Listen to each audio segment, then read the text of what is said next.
Monday evening. Welcome to Outlaw Radio. My name is Kevin Barnes. I'm the host of Outlaw Radio. I am the architect of the People's Network and the People's News Network. So if you're in that group on Facebook, you're definitely winning. 414, what it do? Black Milwaukee, what it do? Foundational Black Americans, what it do? What it do? What it do? Happy Monday. Happy Monday. Happy Monday. Yeah. I know some of y'all don't like Mondays, right? But you got to understand it's always good to start over, right? Once everything is done and said from Monday to Friday, get it out on the weekend. Monday, we starting again. We re-upping. That's what we used to say in the streets. You got to re-up. So it's a re-up Monday. Welcome to the show. Witch Doctor, what it do tonight, homie? Hey, I always say this. I always say, you don't hate Mondays, you hate the job you got to go back to. Ooh, there you go. You starting like that? That's how you gonna Find come? out what you love to do and do that. But Oh, hey, I'm all right, y'all. I'm all right. Life was happening. Welcome to Outlaw Radio, where we talk that talk and we definitely walk that walk. Raising vibrations and elevating thought. Y'all better come on in. I'm trying to tell you, I am the black woman lover, the black man's brother, the culture, teacher, the hood healer, the ghetto witch doctor. Hey, mother! There goes Seymour's man! Listen here, man. I'm also going to go bring you House of Vitality. If y'all ain't paying me, y'all better come on through and get what you gotta get. I think you might be delayed, Kamar. I think you might be delayed.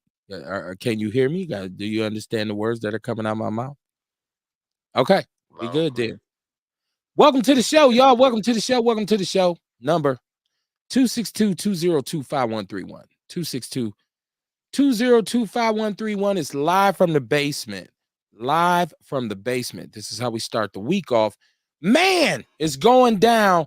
Black America, you have a decision to make. Oh, boy. Oh, yeah. Woo, you talk all that shit. We got some decisions to make. This shit done got juicy on your ass. Y'all ready to vote for Kanye yet? Kamala, you're next up to bat. Sister Harris, can you come to the front of the sanctuary? We're going to talk about that as well as a lot of other shit, man. This is what we do on Mondays and Wednesdays, 7:30 p.m. Central Standard Time until whenever we choose to cut the machine off, simply because we own the machine. So we pretty much can do what we want to do, unbought and unbossed, right? Real outlaw shit. You'll hear some shit on here that'll make you say, hell no. Nah. But you also hear some shit on here where you say, hell yeah. So it's a little bit of both. It's objective and it's subjective at the same damn time. Welcome aboard. Welcome aboard. I see my chat room. See, there's a number. It's scrolling across the bottom of the screen along with the information for our sponsor, Fletcher EPU Personal Defense. EPUSDS.com is his website, right? Go on and get your things together, right? No Diddy. Go on and get your hands right, man. Be able to defend yourself and protect yours. That's what men do. And that's what women do when they are put in that situation. They protect themselves. They should. But we don't, man, it's so much to talk about. Let me get the chat room, because if you don't want to call in, there's a chat room on, and there's people in the chat room already. So we already know Dion's in there. He said, Kev, I called you. Dion, I'm going to call you tonight after the show. I'll explain it. I'll call you tonight. Aaron Brown, Chicago win in the chat room. He said, what it do? What's happening, Outlaw? What it do? Erica Hunt here early. She said, hey, Outlaws. How you doing, Erica? How you doing? I got to start off because we haven't been on since last Wednesday, and y'all know how we do. We're only on 2 times a week, and so I'm working behind closed doors. I'm working very hard to remedy that and to change that. The first thing I'll say to you is share the show. If you want to support us and you like the platform and you like to see it expand, share the show. It's not even monetary at this point. Just share the show. Now, if it gets monetary and you want to hit the Cash App to donate to what we're building, that Cash App is down there at the bottom of the screen. I'm pointing at it. Y'all can't see me pointing at it. My mama said don't point, but I'm pointing.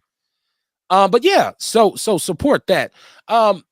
Listen, we always start because I haven't seen my brother. I haven't spoken to my brother in a week. First of all, my brother, how was your weekend?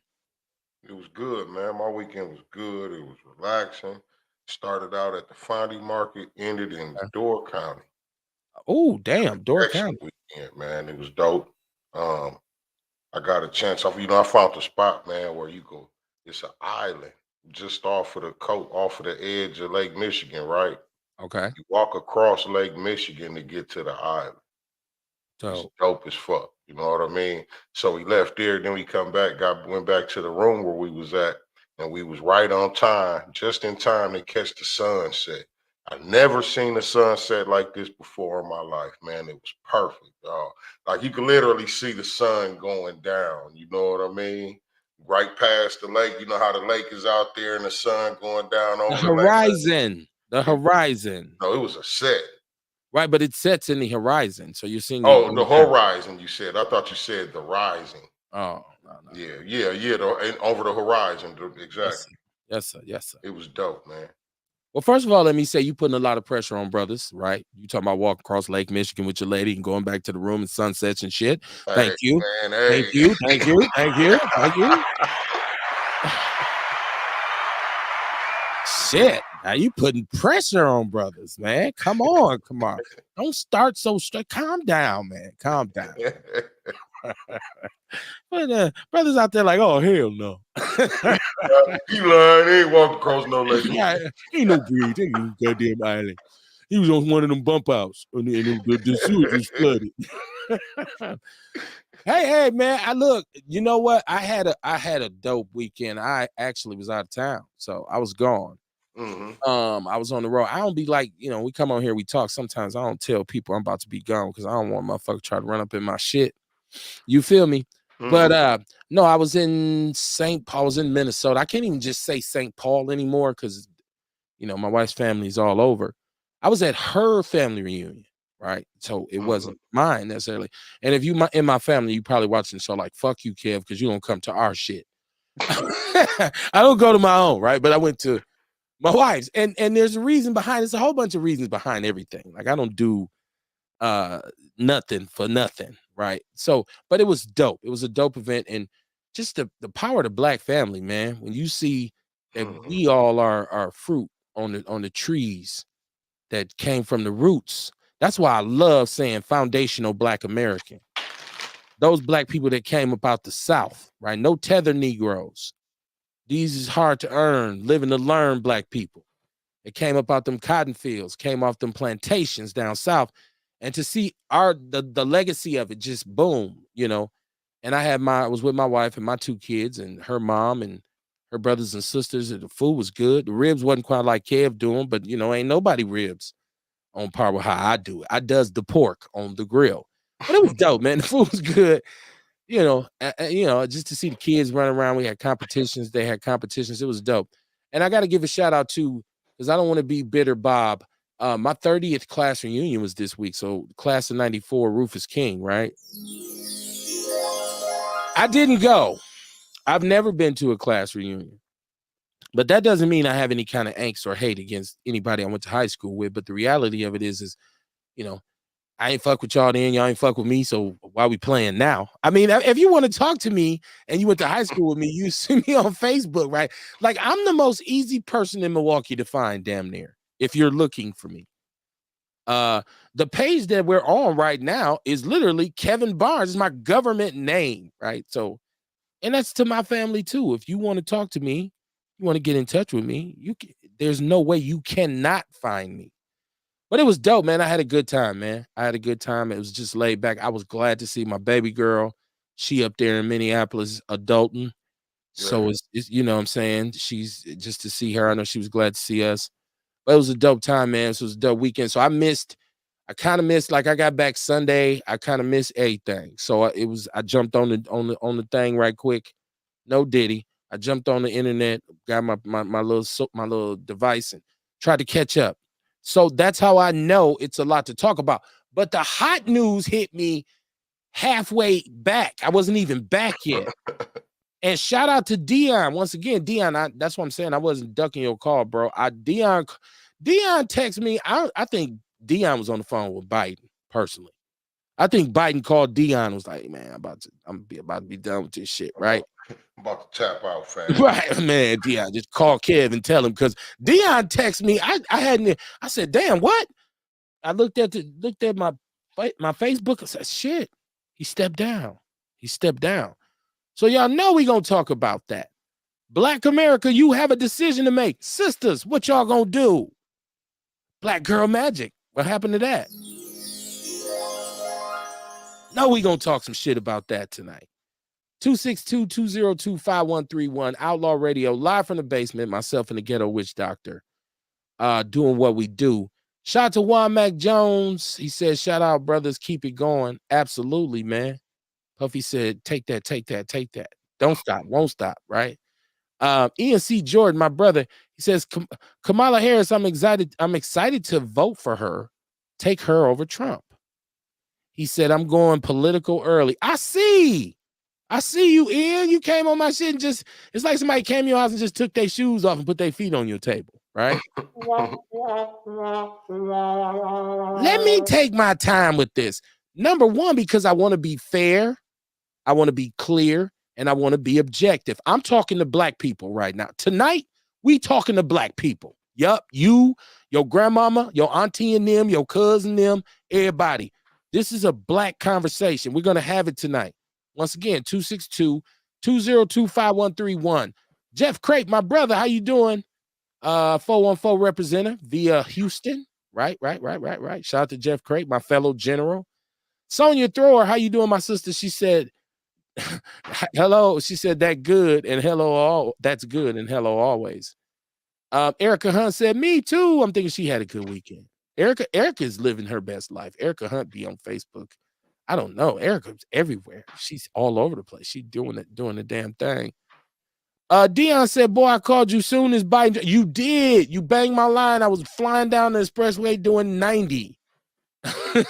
Like, I don't, who's texting me? And it's Dion. So he said, man, he stepped down. We're going to talk about it. Sonia Thrower said, run. I think she's correcting herself. Ian said, $89 million raised in 22 hours. LOL. Ian says 40,000 black women on a Zoom call raised $1 million.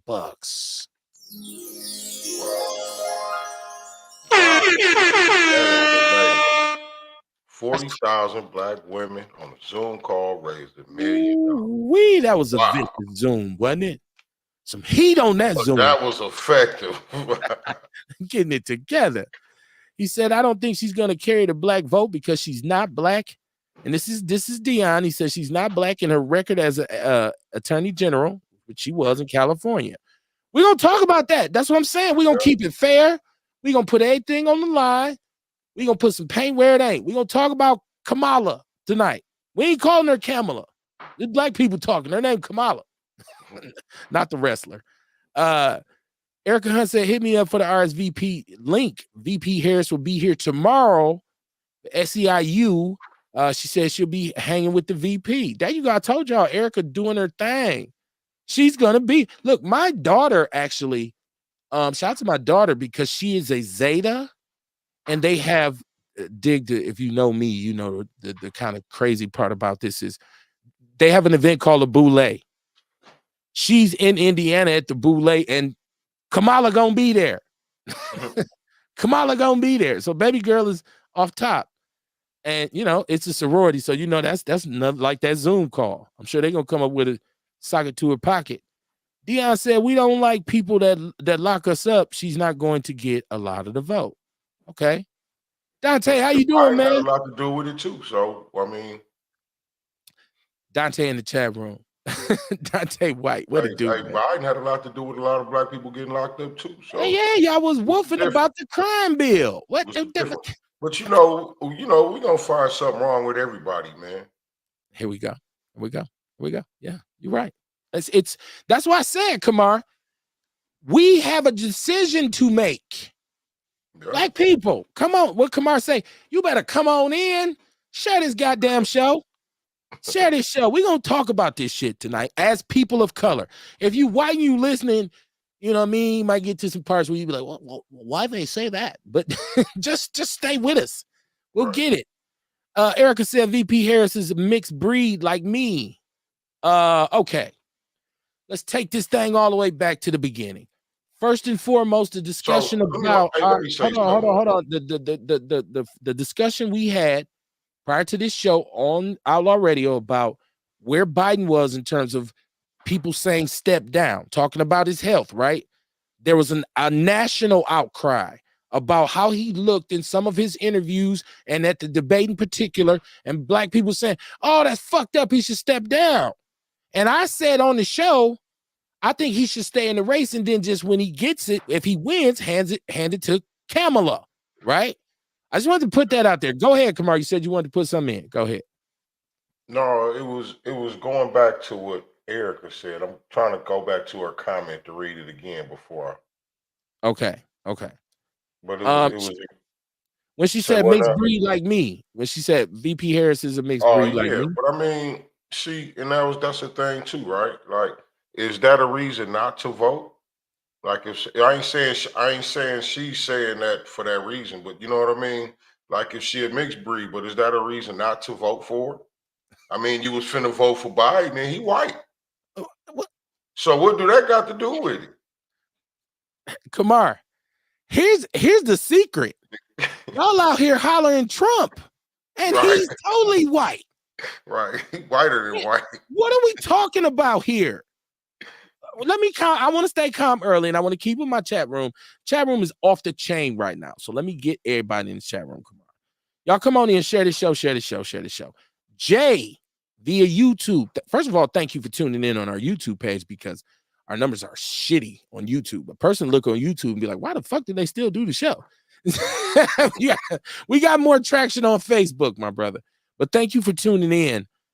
Share the show if you will on YouTube. Ewok says anybody but Trump, we can still not like her. I like that. We can still not like her, right? Okay.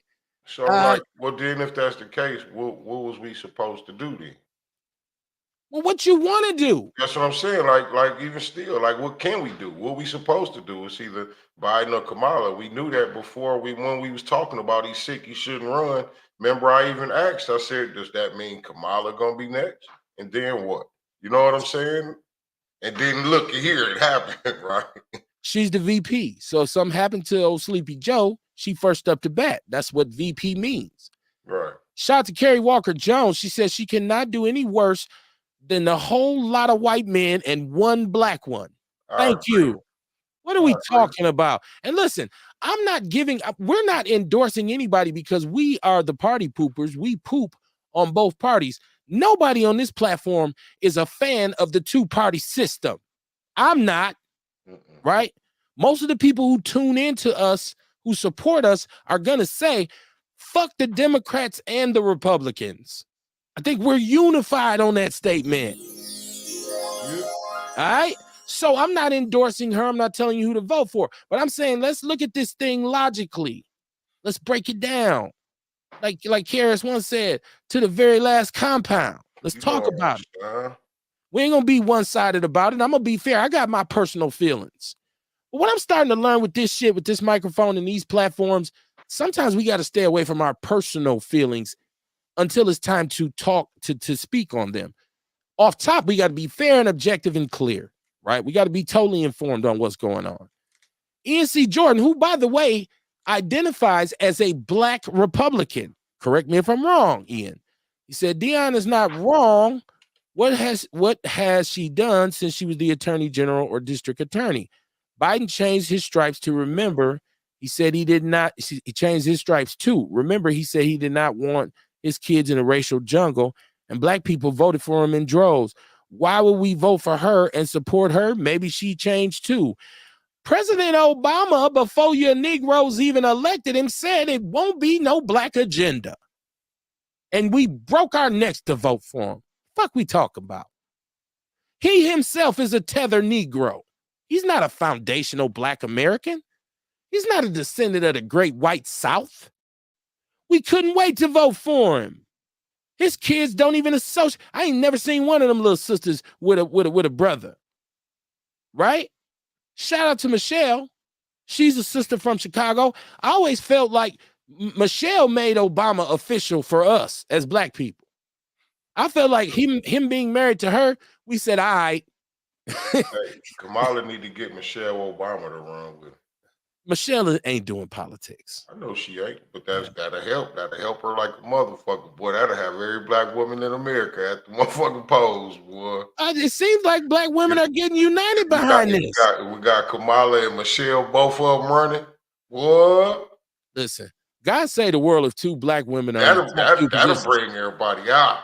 I gotta go with Charleston White. God bless America if two black women get the top two positions in this. It is over. Everybody, ass whooping's gonna be legal again. It's You do okay not to whoop your kids again. beat their shit out you. Mr. President, what do you suggest we do? Whoop their ass. Like, Right. nah, I'm Get joking. their ass whooped. Right. Erica Hunt said, before we talk about why not to vote for her, we need to really talk about what's at risk. Erica, you doing what Dion did. You trying to take my shine. That's where I'm going. That's where I'm going. Before we start talking all the negative shit, let's talk about what's at risk. Okay, I like that. Hold on, Sonya Thrower. She says she wants her to win because she's a woman. Hey, I think believe that. the same thing that was gonna happen if Biden was president is gonna happen if Kamala president. Well, yeah, they're both Democrats. It's an You know what I extension. mean? Same thing. So what you mean with us? What's at risk? You know what I'm No, saying? there is, but Kamar, there is a lot at risk though. There's a lot at I'm risk. just saying, if you was voting Democrat, then you still would probably be voting Democrat because the same shit is finna go down. Because she was with whatever he was talking about. But yet and still, I feel like the game has changed because a person of color is in play now. Well, and what we needed, and we're native Milwaukeeans. See, if you're watching this show and you don't know, we live in Milwaukee. We just bore witness to white people, white people. How it was a white Juneteenth day. This RNC was whiter than white. Hulk Hogan showed up. Amber Rose became a white woman. A rapper. Amber Rose is a rapper now. What?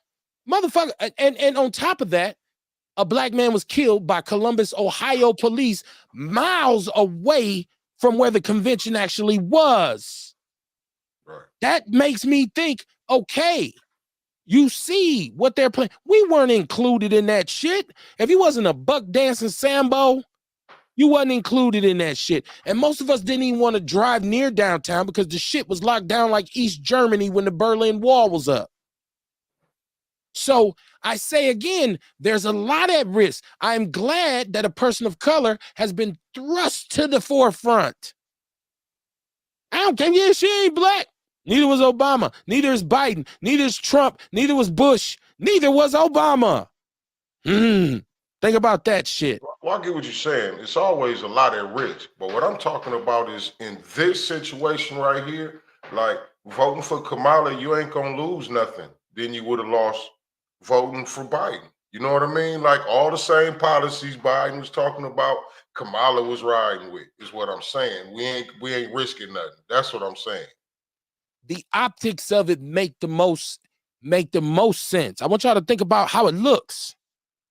Because Trump represents, whether you want to agree with it or not, white supremacy. I'm going to go ahead and say it. What he represents is the polarization of prejudiced, racist white people, in particular, old white people who still want to call us colored. He represents them. He's their figurehead. So when you put a sister in it, right? And come on, what you're saying is entirely accurate because a Democrat is a Democrat is a Democrat is a Democrat. Right. They told the party So line. if you was voting for Biden, you should automatically still be voting for Kamala. Flip that thing over. over. Those votes shouldn't be going nowhere. Nowhere. Flip that thing I'll over. get more votes now. Pass the Dutchie. Erica says she with VP Harris. She says she stands with her. Sonya Thrower said not the bird head. Ian is deep tonight. He gave me the first person to give me a paragraph. He says, I watched Bloomberg and I watched the chair of the Republican Party of Minnesota talk about J.D. Vance and Trump and how excited he was because they're actually reaching out to all of the hillbillies and rednecks in the flyover cities. The interview was 9 minutes. They did not mention people of color one time. All he did was mention white people. That is the Republican Party. I don't care what Kamala did before. compared to their narrative now and that white supremacy rhetoric, I think he said he'll take his chances. He said right leaning. He said he's not okay. Yeah, he's right leaning. Well, that means Black Republican. Yeah, it's okay. You can be who you are on Outlaw Radio. No judgment zone, no hate. There's a hater-free zone and a judgment-free zone. Dion said, Kev, when you answering ring calls. Shit, my phone ain't cut off, I don't think. Anything. Hold on, let me hit a button so I can be tweak it. I should be good, Dion. You don't never ask no other time. Your ass just call in and go to talking shit. Sonia Thrower said yes. Okay, so come on. I wanted to go back to, I like that what's that risk? I like that. I like that question. Because once again, I don't think we understand what Trump becoming president again is going to represent to those wall crawlers. I call them wall crawlers. Those white people who stormed the Capitol, right? The discussion of our rights being dissolved slowly but surely is real with Trump. It's real. Now, I've said many a times, never in this country has the president really made a difference for us as a people. People can bring up the Civil Rights Act of 1963. Lyndon B. Johnson signing it up on JFK's death, which people said that JFK had, been the architect behind this. But even still, when that was passed, we know, okay, here we go with being from Milwaukee again. It might have been passed in we could go all the way back before that. Brown versus the Board of Education was passed in 1955. In Milwaukee, Wisconsin, we didn't desegregate schools until 1978 upon the orders of a federal judge, Judge Reynolds, who said, y'all motherfuckers is tripping, right? If we look at open housing, it wasn't passed here until 1968, 5 years after this Civil Rights Act or whatever was signed. I'm saying that to say the president of this country has never really been a proponent for Black people, right? So there's a certain feeling amongst Black people that we gonna be all right no matter what. But what's gonna happen is this is a re-energizing of the right.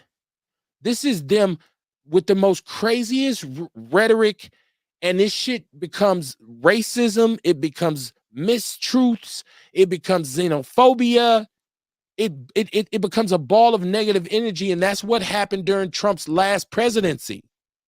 The hate was palpable in America. You could cut that shit with a knife. We was one incident away from this shit being a catastrophe. And y'all want to bring that back. So, not that Kamala Harris is the defender against that.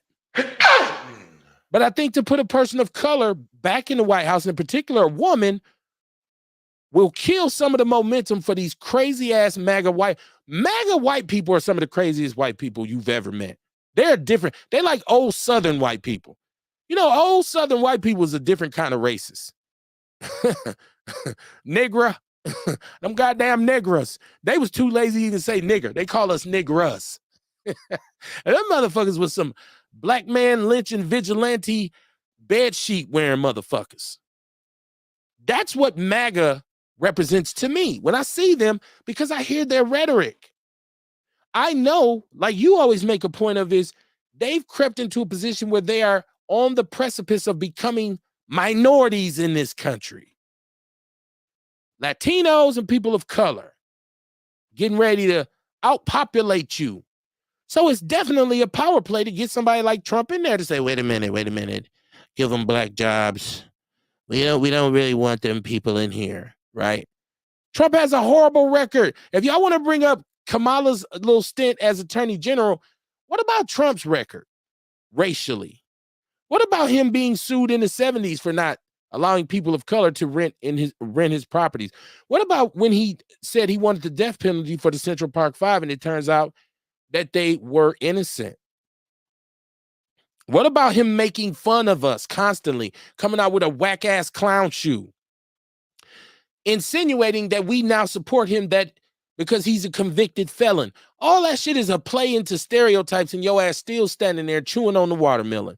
So don't tell me about what she did to criminals, because Kamar, what does an attorney general do? Lock people up. That's their job, right? That's the job. And if they don't do Don't it, lock nobody up, she gonna be jobless. right. So if you really want to get to the nuts and bolts, you could easily say, well, Kev, she locked up a lot of black men. Were they guilty? Were they criminals? We have the discussion on this show all the time about what do we do? Yeah, that's another thing, right? What do we do with criminals? That's another thing, man. We always talking about how many black men somebody done got locked up and shit, but how many crimes these black men done committed to go to fuck to jail? I'm sure there was some innocence. Yeah. I'm sure that's the way our justice system works. Definitely. But we have the discussion on this show all the time. How do we stop this crime wave that we're under here in Milwaukee? Lock their ass up. That's what we say, right? Yeah. What were we saying in 1994 when Biden and Clinton and everybody put this bill together? Lock their ass up. Yes, up. What was the Black Congressional Caucus saying? Lock their ass up. What was the church saying? Lock them up. Hey, look, I was watching one of the videos, right, with the drill rappers down there in Chicago. And one of the older niggas, FYBG Maine or something, FYB Maine or some shit like that, right? Good luck with that. But anyway, he was heavy in that shit back when King Von and Duck and them, you know what I mean? He was back there with them. But anyway, you know, right now he pushing peace. And he got a bunch of brothers down there pushing peace. You know what I mean? And that's one of the lines that they got is lock their ass up. They don't want to get right. They don't want to figure this shit out. They don't want to, you know what I mean, do something positive for the hood. Lock their ass up. They want to be on demon time. Lock their ass up. They want to be out here shooting motherfuckers and talking, disrespecting the dead and shit. Lock their ass up. You know what I mean? I mean, that's just it. It really ain't no other choice, man. You got to get rid of the bad apples to save the good apples. You know what I mean? Lock their ass up. Yeah. So, once again, being clear, being fair, being subjective, being objective, not being one-sided, accepting the fact that, yeah, she locked a bunch of us up. I like to see the crimes. I like to see individually, what were these individuals who she locked up? Because we keep saying, if you're counterproductive to the community, lock your ass up. Okay, Ewok says, stop worrying about what Democrats ain't finna do. They've been not doing shit. He said, worry about these racist Republicans, what the racist Republicans plan on doing. They telling us they plan and niggas ain't listening. Okay. Ewok, I don't disagree with you. We've been saying on Outlaw Radio for weeks, and I don't know what everybody else is saying on their platform, because to be honest, I don't fuck with a lot of them. But we've been saying, black people, pay attention. Black people, look at what's going on. Black people, we got to wake up. We got to be aware. Now, Jay on YouTube says, MAGA white people don't kill each other at record numbers. The only hate going on is fake media. They don't kill each other. Are you saying white people don't kill each other? Are you serious? Please don't buy into the hype that only black people kill each other. You're severely misinformed if that was your perspective. He said Milwaukee's been a democratic city for 20 years, so has Chicago. How's that working out? Yeah, you can argue that, but why do you think that Republicans are going to do anything different? And the one point you can make about Milwaukee being a democratic city is, for a very long time, we've had Republican governors, and everybody know that Milwaukee is bullied on by Madison. Stop playing. So there's a balance of power. Now, Evers is a Democrat, but Skippy Walker held court forever, and he was a straight Republican. So if we're talking about how power flows, and we talk about the Supreme Court, it don't mean shit that Milwaukee is a democratic city when the Supreme Court, the Wisconsin Supreme Court, who really make and break laws and fake laws, are mostly conservative Republicans. I know how the shit's level. So you can't throw that and say, hey, what they been doing? Holding on for dear life. Now, this Democratic mayor that we have right now, not a great fan of him. If a qualified Republican ran for the city of Milwaukee, I'd vote against him in a hurry. But he can't be drinking that MAGA Kool-Aid, talking all that racist bullshit. You can step left with that shit. Miss me with it, as we say. Kerry Walker says, stop committing crimes, and they don't have to worry about what she does to criminals. I'm with you. You do the crime, you do the time. Loving it. Boycott the prisons. Boycott the motherfucking prisons. What's wrong with that? We should have put that on a t-shirt tomorrow. What's wrong with that? Somebody tell me what's wrong with boycotting the prisons. How we do that? Stop going. We say shut everything down. If they call you a racist, if they call you a nigga at a gas station, you say they're racist, let's boycott. Black people get done any kind of way they want to do in prison. We don't boycott that shit. Right. Okay. Dion said, I don't know what's wrong with your phone, but it keeps going to voicemail. Let me see, Dion. Let me see. I don't know what's wrong with it either, Dion. Should be on, man. It should be on. I don't know what's going on. Hold on. If the phone, anybody else having trouble getting through, let me know. The phone should be working. I don't know. Let me reset it. And perhaps we'll get some action here. But yeah. So yeah, Dion, I don't see nothing that's wrong. Everything looks connected on my end. Wi-Fi call and everything is on. So I don't know. Let me know if y'all can't get to me on the phone. Let me see. He said, people kill people in close proximity. LOL. That's ENC Jordan. He said, tell Jay we can debate and I will kill his arguments. I think he heard you loud and clear. Y'all can see each other's comments. He said, no, they just kill their women and children by decapitation. This is Kerry Walker Jones, by the way. She said, no, they just kill their women and children by decapitation, then burn the house down while they are taking their last breath. I don't think no white person can say shit to black people about crime, about murder. You motherfuckers are the murderers. Who do you think taught us? Taught us shit. We just had a white man murder and decapitate a young sister here and spread her body parts on the beach. What you talking about? What you talking about, man? And you say fake news, but then you'll put up a statistic. I don't trust your statistic. I don't know where it comes from. 12%, 70% of all violent crime. Yeah, whatever. That shit sounds trumped up. This is what we're battling. Misnomers, misinformation, deflection, distraction. Look over here. Boom. While I go and say some outrageous shit and have people appalled about what I said, nobody's paying attention to what's being done behind closed doors, which is how Trump operates. He'll distract you. It's smoke and mirrors. He'll say some outlandish shit to distract you from the fact that he's probably doing some bullshit on the back end. Stop it. Stop. Trump is evil. He should not. If he gets elected, and some people are saying it's a shoe-in, it's going to be a very tense situation in this country for the next 4 years. Ian, you're right. He said we had a white man try to kill the president. That's the story they told. My brother, I spoke, shout out to Bear Me. I spoke to Bear Me. He told me he thought all the shit was staged. He said that shit like wrestling. It's like wrestling. Let me try something once, y'all. Okay, let me see what I can do. I'm actually testing my phone line right now, so I'll see if my line is hung up or not. And it's looking like it is because I'm getting no signal from it. So, Dion, you may have been right now. It's looking like you're right. Let me go back. Let me reset this. Yeah. But y'all call in, man. Y'all getting this chat room.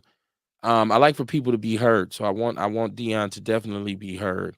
So I don't know what's up with my phone tonight, but these things happen. Y'all, let me see who's up. Jay said, yeah, Trump's evil. That's why the Democrats are trying to kill him along with the deep state. Oh, you one of them dudes. You one of them. The Democrats are trying to kill Trump. It sounds like you got a glass of Kool-Aid over there, Jay. Tell me more. The Democrats are trying. The young man who they caught, or at least their Lee Harvey Oswald scapegoat, was a registered Republican. So explain to me how this is the Democrats' fault. Believe me, there's enough to go around. There's enough to go around, but I don't know that this is one of those situations. Y'all give me a second. I'm going to reset this phone for everybody who's trying to call in, because I know people are trying to call in, and I don't know what's going on with this shit. I don't know what's going on. Sometimes it works, sometimes it don't. Let me see. The moral of this story is, like I said, man, Black people have to be aware of what's going on, and I'm not totally sure that we completely are aware. I think a lot of Black people just watch surface news. I think that a lot of us just don't pay attention to the news behind the news. Like that whole argument about Kamala, that's what that shows me, Kamar. Mm-hmm. That's what that shows me, is that people ain't really, it's hype. Man, don't vote for her. And let's talk about the fact that she's not Black. Okay. Let's even talk about the, huh? It's always gonna be something. It's always something, right? But she's not a foundational Black American. She's not. She's not a foundational Black American. But we cry all the time about not having people who look like us in positions of power. And when you get one, you say she's not Black enough. Here we go again. Who's not Black enough for what? Go ahead, brother. Well, Biden wasn't either. That's all I was finna say. You can't miss that point. You know what I'm saying? Like, I don't even know why people even keep raising that issue. You know what I'm saying? You was finna vote for Biden, motherfucker. Well, a lot of people said they weren't going to vote for Biden. Well, I mean, I'm talking about the Black people that was saying they voting for Biden, but then now got something to say like, she ain't Black. Look at her history. Look at her history. We looked at her history a long time ago when she ran. Right. She uncovered all that shit already. And the fact that she's not married to her brother. I'm always calling bed wenches. I call them bed wenches. I make fun of people who are people of color who don't have a significant other that is one of us. I do that all the time. But I also believe that sometimes things are bigger than my personal shit. You know what I'm saying? Like I really feel like that sometimes it's more important to look at the greater good. Yeah, she's with a white man, right? And he ain't even, and I don't think she's really on the floor with us. Are they going to pander to us? Yes. And I'm not telling y'all that if Kamala Harris is made, she wins the presidency, that she's going to just turn into this superb Black woman. She's pandering like a motherfucker to us right now. I don't expect her to turn into shit. Okay. I don't expect her to change nothing. Whatever she was, she gonna be again. It's just about which one do you rather have in the presidency? You know what I'm saying? Trump or Kamala? That's what it comes down to. And if somebody out there can tell me why they love Trump so much, tell me why as a Black person. What do you like about Trump? Jay says being registered doesn't mean nothing. Did you ever hear of primary or progressiveness?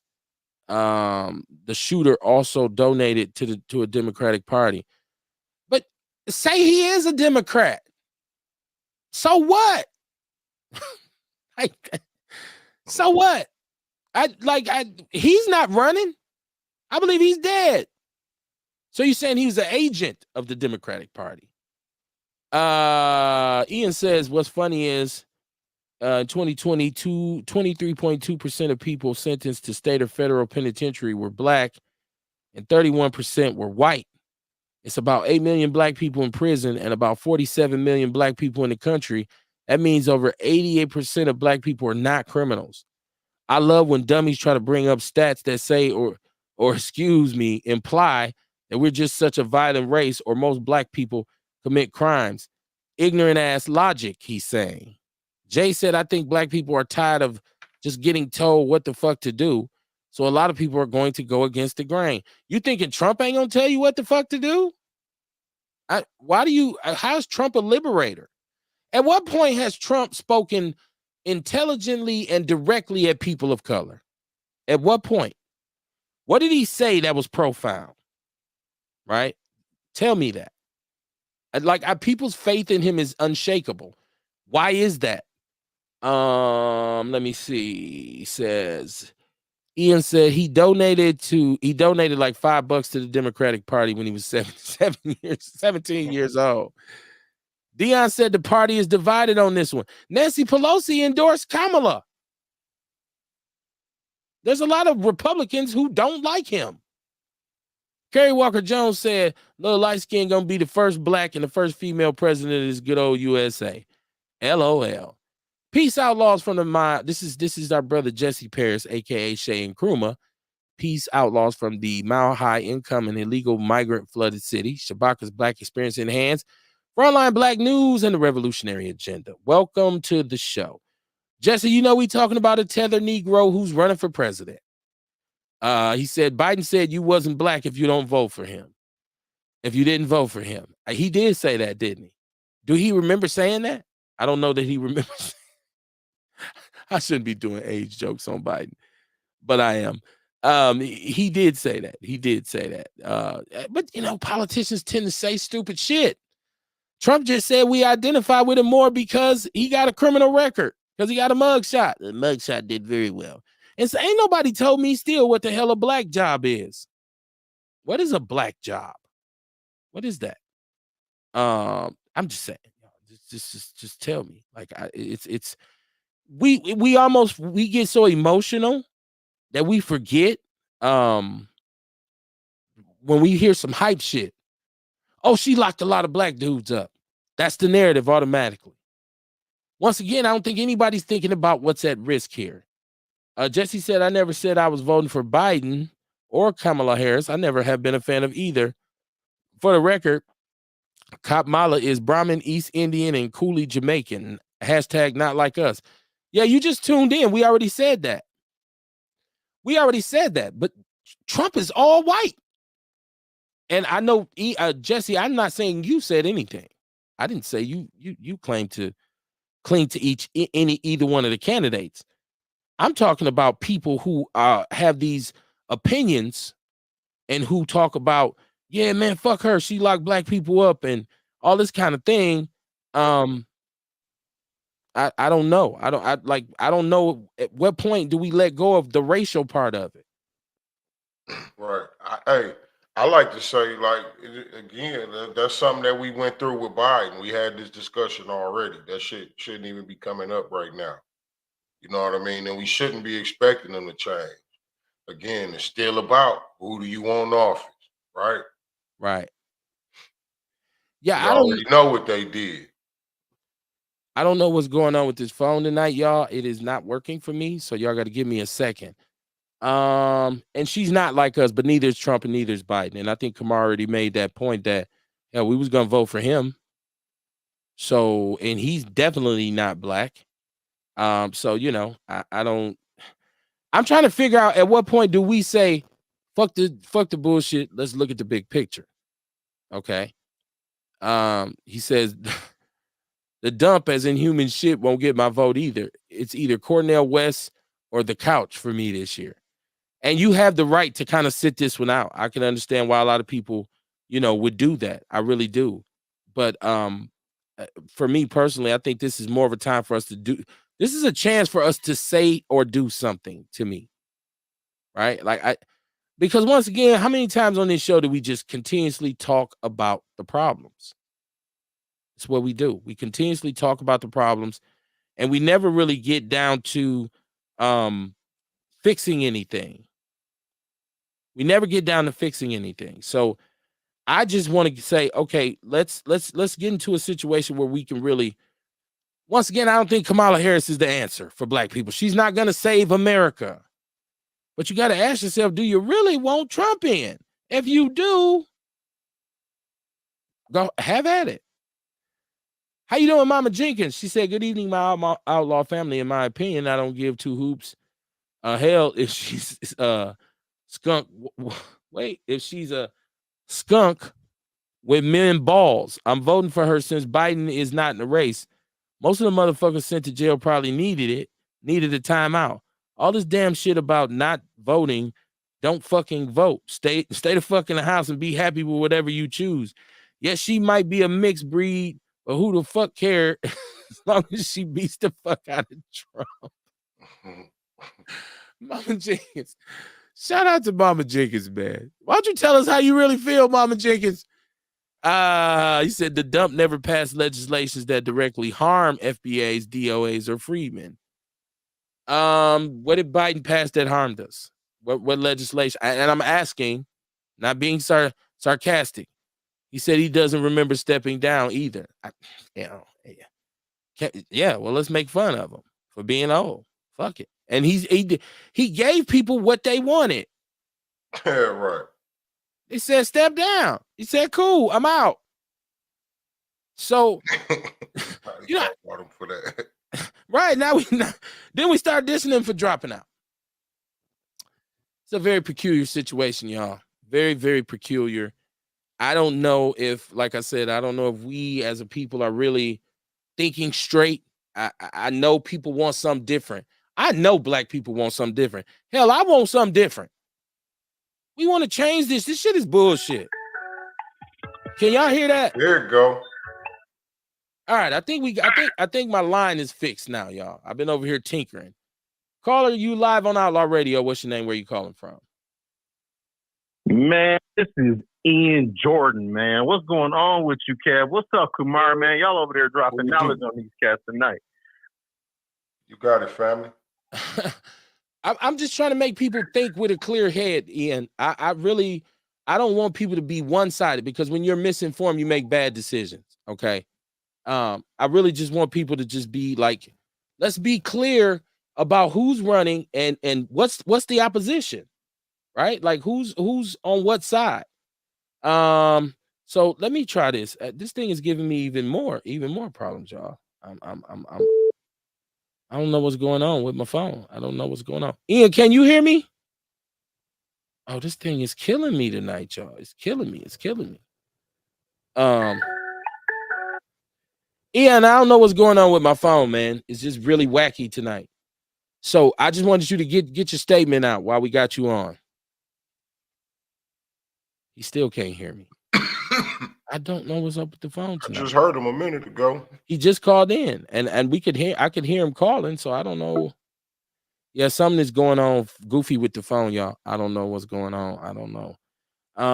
He called, he got through, and then all of a sudden it went back to what it was doing. So let's see. He said, talk to people from California like Shabaka. He'll tell you why she is no good. He lived it. Because she sent people to jail. You're saying she shouldn't be allowed to run for, or we shouldn't support her because as Attorney General, she sent people to jail. I mean, let's talk about the people who she convicted. Let's give this another try and see if this works. Dion, can you hear me? Yeah, I can. You hear me? I can hear you. Go ahead. Man, about time. Hey, but all seriously, let me see how can I sum this up real. So I think this is my whole thing about the situation. I think black people, I think they gonna stick it. I think that some people gonna vote, some people gonna stick it out. And the reason I say that because like motherfuckers just sick of they just throwing this candidate in front of you and say, oh, this is, you know what I'm saying? It's almost like they say, oh, Trump the big bad boogeyman. And to be honest with you, like motherfuckers are malicious though, bro. You know what I'm saying? Drop D. Neither. Okay. You know what I'm saying? Black people would do it because, like, for one, motherfuckers are already mad because they feel like she not black. You know what I'm saying? Second of all, motherfuckers, because they already feel, let me stop saying motherfuckers. Individuals will do it. Not all black people, but some black people will do it because they sick and tired of the Democrat. It's like they playing in our face. Remember a couple of weeks ago, we was talking about that. We was like, well, we didn't really, and I'm going to vote this election, but I never have voted before. But, a lot of people just felt like they weren't given an option to pick who they wanted because they felt, a lot of people have been feeling like Biden was too old from the jump. You understand? See, between us and them, a lot of those people are in love with Donald Trump, like literally in love with him. You understand what I'm saying? Like, they live and die by what that man say. I don't know why he has no intelligence when he speaks, and he had no policies, but for some, and basically, like you said, they're really just speaking to white America. When we sit back looking at this election, like, I ain't gonna even lie to you, bro. When I heard that Biden, I kind of already felt like when you be on different, I'm in the Podverse like you, when you be on different social media sites and you hear different formats and platforms and how they talk, I was like, yeah, this is going to be a hard one. And then when Biden said he no longer about to be an election, and I'm going to sum it up like this. I don't know if you've seen that election. I think I tried to send it to you. When Ron Ramaswamy, when he was running as a presidential nominee, and Laura Ingraham said, yeah, I like everything that you said. Your policies is good. But she was straight up with him. I won't vote for you because you're an Indian. That's what she told him. She looked him dead in the face in the camera and said, I will not vote for you. See, white America is not ready for a woman to be president, especially a black woman. You understand what I'm saying? And I could understand that bias to a sentiment, because say, for instance, it could be a woman that worked at an auto parts store for 35 years. She know them parts in and out. But just because she a woman, I won't go to her. I might choose somebody that look like they don't know shit or look like they know what they're talking about. You feel what I'm saying? Over her. So we got to look back on the Hillary Clinton campaign on why people chose not to vote for Hillary, because they feel like women are too emotional. They said, well, what if it's time of war and what type of drastic mistakes and things like that she'll make and this, that, and the other. You understand what I'm saying? So we have to go back and look in the past to look at how a woman going to play out. Then she isn't the presidential nominee yet, because they have to nominate her. The convention is now they're showing us all the Democrats, but what about the Democrats that are against her? You understand what I'm saying? That's even with Barack Obama and Joe Biden. I heard that they thought Hillary was gonna beat Trump, and they told Joe to sit this one out because Hillary Clinton and Donald Trump was the front runner. They said they told Joe, and I was listening to this on a podcast. Now, I don't know how true it is because I didn't speak to Barack Obama to know the in and outs of it. But from what I heard, they told Joe, sit this one back. Because 9 times out of 10, sometimes when it's a presidential election and the president is not being nominated, the president ran his course in 8 years. Normally the VP step up. Now we look for re-election, look at the first George Bush. Ronald Reagan ran his course, the first George Bush. Look at Al Gore. Clinton ran his. You know what I'm saying? So people, that is what it is. But I got my girl on the other end, so I'm going to hang up and listen. And another thing I want to say, it was a death. I had a close personal friend of mine that was murdered in Chicago over the weekend. She was a postal worker, Octavia. Yes, she was, somebody killed her. And she was a postal worker. She worked for the United States Post Office, and she was killed. So I know maybe some of my guys might, but it's on Facebook regardless. And I share the page. So I want to say rest in peace, Octavia. You would truly be missed. And Kev, I'm going to hang up and I'm going to listen. And then I call when I get further down the road. I'm gone, bro. All right. Let me get ENC Jordan in here because he's been waiting. I'm only taking one call. I'm only taking one call at a time tonight because the phone is acting funny. So Ian, you were on before. I wanted you to get yours in. What you got to say, brother? All right, brother. This is what I wanted to say, and I want people really that's listening to think about this really quick.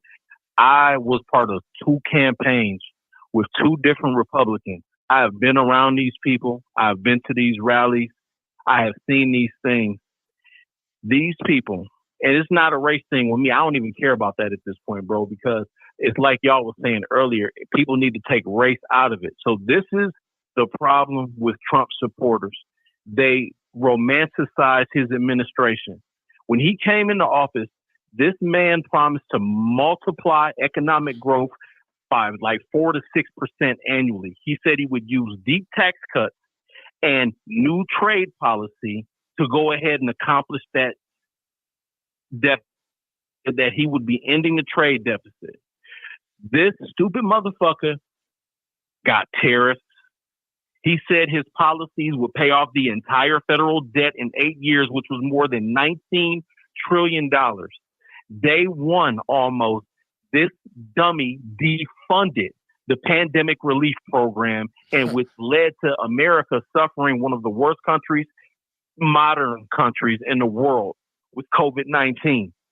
His first years wasn't that bad, bro, but within the first 3 years of the Trump administration, economic growth was lower than in the second year of the Obama administration, but not by much.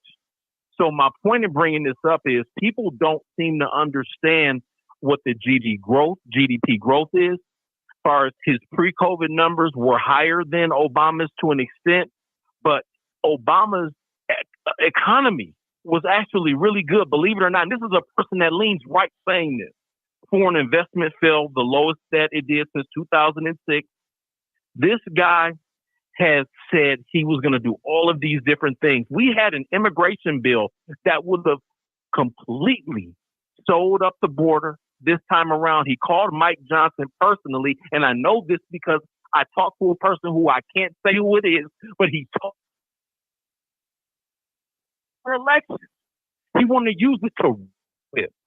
You think a dude, you got a 59-year-old accomplished person running against a 78-year-old senior citizen, 34-time convicted fucking felon.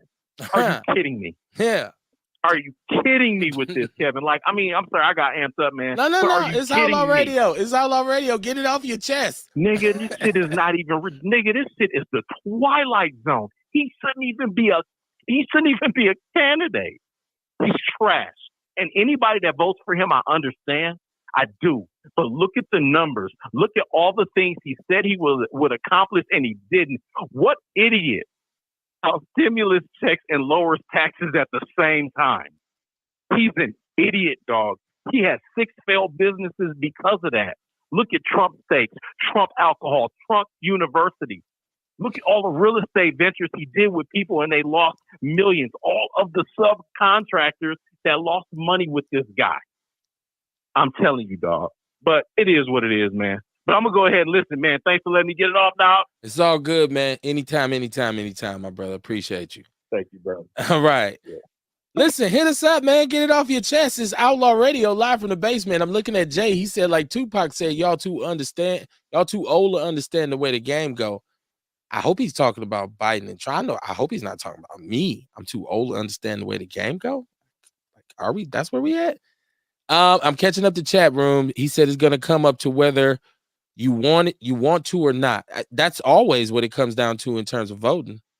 Ian was just talking about getting dropped. I straightened that out. I'm taking calls. I can't do the conference calls like I normally do because I need to be able to figure out what's wrong with my phone. Jesse says we keep hearing we got to save democracy. Why is it always up to black people to save this so-called democracy? Is that what it's about? Because I don't believe I said that. I don't believe that's my perspective, that we as black people have to save democracy. I don't think this election is about saving democracy, because I believe Republicans operate under this Democratic banner too, right? Like this is supposed to be, I know they're not Democrats, but it's supposed to be a democracy. So they're all in is what I'm saying. Are they now saying they're going to be communists? Are they saying they're going to be, imperialists? I don't know. Are they changing it? I thought they fit under this whole idea of democracy and vote to pick your leader. I thought that's what it was. I don't know. You may know more than me. He said she locked up black women too. Were they innocent? I'm not against black people getting locked up, believe it or not, especially if they fucking up. And they're in a community, because believe it or not, black people are some of the coolest, most loving people you'll ever want to really hang out with. But there's an element in our community. There's an element of our culture. There's an element in our neighborhoods that's dysfunctional. But it's no different from a trailer park full of poor white people. The crimes committed, the situations, the economic situations almost mirror each other. Anytime you put the poorest people in the world right next door to each other, I hope you don't think it's going to be some kumbaya shit going on. He said every crime bill since 1970. I don't know which one he's answering because I'm behind y'all. My fault. Jesse says the Anti-Substance Act in 1986 and 88. Biden passed these things. Okay. He said, as Attorney General, District Attorney of Alameda County, San Francisco County, Prosecutor of San Francisco. Okay. Exactly, Dion. The fear mongering isn't going to work. Are we fear mongering, Kamar? Are we? I'm not. I don't want to come across as us fear mongering, saying if Trump get elected, the world is going to end. Black people going back to slavery. I don't think I'm saying that. What I'm saying is a strong statement of opposition has to be put in place for Trump, because right now I see a lot of people just going along with the bullshit. Look, when we talk about tragedies in society, like slavery or like Nazi Germany or like any kind of situation where people are genocide is in South Africa, there's a group of people who just go along blindly only to realize years later, like, that was fucked up. Look at Jim Crow in the South. How many white people just sat by and said, oh, well, that's just how shit is. Never wanted to stand in opposition against the shit. So I don't think it's, I hope I'm not fear mongering. Earl Henning said, good evening, my brothers. Great evening. I saw a black Trump supporter saying that the Proposition 25, that it was fear mongering. Like they was trying to scare people. Wasn't it kind of that? Though? I don't know. I'm just saying. I was watching a video where a Trump supporter was using fear mongering as one of their tactics, and he was using that as his saying, like, it ain't true, don't believe it. Like I say, a black Trump supporter. I can hear that argument. I can hear somebody saying the way it was being kind of put out on social media and presented, it was kind of fear. Like, look, this is 2025, y'all. They putting y'all back on the boats. It did kind of get presented that way, but maybe it's something that we should be alarmed about. Right. Especially when we looked at on this show the architects of it and who they were. And there was a connection to Trump with the people who are the architects of this. So yeah, but you're right. I mean, I can hear that. I can see that. Jesse says logically voting is looking at policy, not personality. Well, if that personality is a racist white supremacist, I'm gonna look at the personality and also ask again, what policies did Trump put in place that help FBAs? Jesse, if you can tell me that, we get it cracking. That's what it's about. Said our people are too emotional when it comes to voting. We need to be logical and rational when it comes to voting as a people. Yeah, we just talked about the logic of voting for Trump. So for me to say I don't like Trump as an individual, I don't like his policies, I don't like his personality, I don't like the energy that he brings, that's being emotional? I'm asking, not accusing. We're having a conversation on Outlaw Radio. This is what we do. It ain't never nobody pointing a finger, and there shouldn't be no kind of really hostile debates on this. I think it's more important to try and inform people who may not take the time to look at all of this information. So whatever you contribute to the conversation is welcome by myself. He says she's not going to get the nomination. Well, who are they going to give it to? I thought we talked about this being one of the most suckiest election because the options were so few. Yeah, nobody even all the Republicans backed up. Like, go ahead, Trump, you got it. What Democrat? Do they even have to worry about primaries? So you know what? I think maybe they did it the way they did it. Like they got out here talking about it, right? To see if that will help the Democrats in the poll if they ran with Kamala. Before they actually give her, you know what I'm saying, and say, yeah, you the one. When that money is put up like that, yeah, that means go and get your campaign on, girl, so we can nominate you. You feel me? And who's the opposition? Somebody tell me. Y'all got a Democrat in mind? I hadn't heard nobody else's name. Jesse says, sorry for your loss, Dion. We all echo that sentiment. Absolutely. Earl Henning said, man, if I was a felon, I couldn't get a job anywhere unless I was a white man. Well, unless you were president and it was an official act of the presidency. He's a 34-time felon. See, none of this matters. None of this matters. What he was even convicted of by a jury of his peers. Corruption. Misnomers, misleading, dysfunction. Come on, man. He said, let's start with busing. As I've written before, the focus on busing per se as being the essence of school desegregation is wildly misleading. Buses are merely a way of moving children around. Well, I'm one of the products of the 220 program. So when you start talking about busing, I know where they sent us. And I know what it looked like when we got there. Okay. Like I said, our city wasn't desegregated in busing. Then if we're talking about education, and I want to make sure that that's what he said. Okay, he said school, the essence of school desegregation. In Milwaukee, that's not misleading. You see, because in our city, we went to neighborhood schools. Kamar, you feel free to step in here and correct me if I'm wrong. The way MPS was set up here, we went to neighborhood schools, which were almost completely black. Yeah. If the school was outside of the inner city, our enrollment was thin. Even the Milwaukee public schools. 220 put us in Hamilton, Vincent, Juneau, Riverside. It took us away from North, Custer, and Lincoln. Like, you know, I said Custer, but if you go back, there wasn't a lot of black people at Custer in the late 70s. We went to North, we went to King, and Lincoln. The busing, the 220, they put me on a yellow bus and sent me to the far south side of Milwaukee to go to Bell Middle School. Right? And they had a whole thing going out there, 65th Street Elementary School, Bell Middle School, and Hamilton High School. Almost all predominantly white.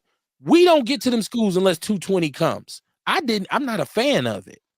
I'm saying in Milwaukee, it was the essence of school desegregation. My elementary school, Phillips School.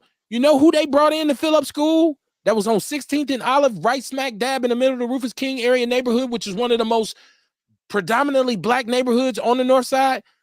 White kids and Latinos. Poor white kids and Latinos, might I add. That's how yellow buses came to fill up. No black kids got off them buses. We all walk from home. Anybody who grew up with me know you too near me not to hear me. So maybe it's misleading in some aspects, but when you talk about school desegregation here, it wasn't just about moving children around. When you talk about 1978, when Judge Reynolds says, yo, I mean, we were at a point here where black kids couldn't even eat in the cafeteria if they went to a white school. They got sent home for lunch. That's how racist this city has been. That's how racist MPS has been. So the need for busing, the need to say, hey, man, we got to start letting these kids go to all these schools. It was the essence of desegregation. If you're from Milwaukee and you understand what I'm saying, hit me up. If I'm wrong, hit me up. I don't mind being corrected. Shabaka Sankour said, Kamala Harris is bad news. I love it. I love it. Look, that's one thing you got to understand about Outlaw Radio. This is not a go along to get along platform. If you don't agree, say you don't agree, but tell me why you don't agree. It's a talk. Remember I was saying we need to be able to put up our own candidates and have some funding ready for them. You know what I'm saying? And this is why, because like they keep putting people in front of us and making us vote for them. You know what I mean? So it's like we voting for their choices. You know, so it's always gonna be something. So like, okay, they can find another black politician that's been doing politics for a while. You know what I mean? They're gonna dig up some bullshit on them. Just like we was just, when we had that show with DC on here and we talked about that bill. You know what I mean? That could possibly be some bullshit that they would dig up on him when he run for office. You know what I mean? So this is why it's important for us to be able to put our own candidates in those spots. I want to say, first of all, welcome to the show, Juice Lady. How you doing? Hey, it's me. I made it. I'm here.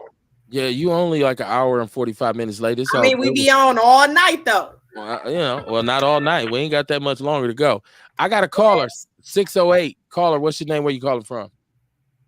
And what's up, Kev? This is Erica Hunt. How you doing tonight? I'm good. You changing up numbers. Where is 608? Hey, Erica. Man, I have to call you from the work number because my personal phone is in some group chats about Kamala Harris, and my other phone is watching you on this podcast. Call you in on the work phone.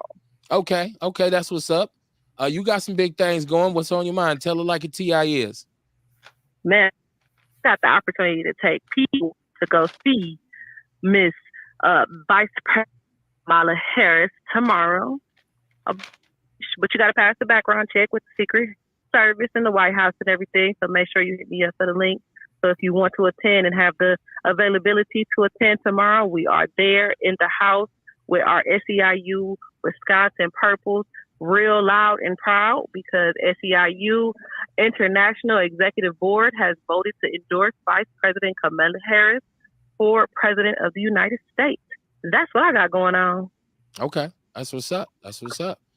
And we're approaching this from a bunch of different levels tonight because we don't want to leave no stone unturned. And we talk about this as because I think this is a very poignant conversation for us foundational Black Americans to have about how we feel. We know that there's a wave of mistrust and dislike for her because of her position as the Attorney General. I totally understand mass incarceration and its negative effects on our community, but I also understand the negative effects of crime and violence on our community. So crime and punishment become kind of like a big part of this too. Do I want someone who, as Attorney General, went after criminals? Once again, I don't know the individual cases of people who she locked up. So Shabaka St. Cor, who's out there in California, Brother Shay said he lived it. So I'm sure he'll be calling in. But Eric, I wanted to get your take on it because I know you said you all are hosting her. And this obviously, were you hosting her before this happened, or this just kind of fell in y'all lap? I mean, when Joe Biden made the decision to step down and endorse Kamala Harris, our executive board came together, our international board came together, and they collectively decided that this was something we were going to do. And that happened within the last 72 hours. Oh, okay. That's what's up then. So I still was kicking it this weekend when that decision was made. Okay. Now, I want to say, even though she's coming, I would hope you and any listeners there now are paying attention to what she says, because like my brother said, policy-wise, where's she at? Kamar just said you can't expect any kind of drastic departure from what Biden already had on his agenda. So I hope we don't allow her to Mayor Chevy Johnson us, meaning come in and talk a bunch of political rah-rah, never answer any questions, and be very gray and bland. I mean, she was just here and she talked about a lot of stuff. So you could have said this stuff, like 2 months ago. She was just here saying how she felt about things. I'm here every other word. Okay, Erica. I think at this point it's about her building on what Biden had going already. Okay. What else can you add to it? Okay. Mama Jenkins, once again in the chat room, she said we all know her record that follow. Hold on, y'all. Let me get this. Give me a second, caller. Give me a second. Said we all know her record that follows political shit.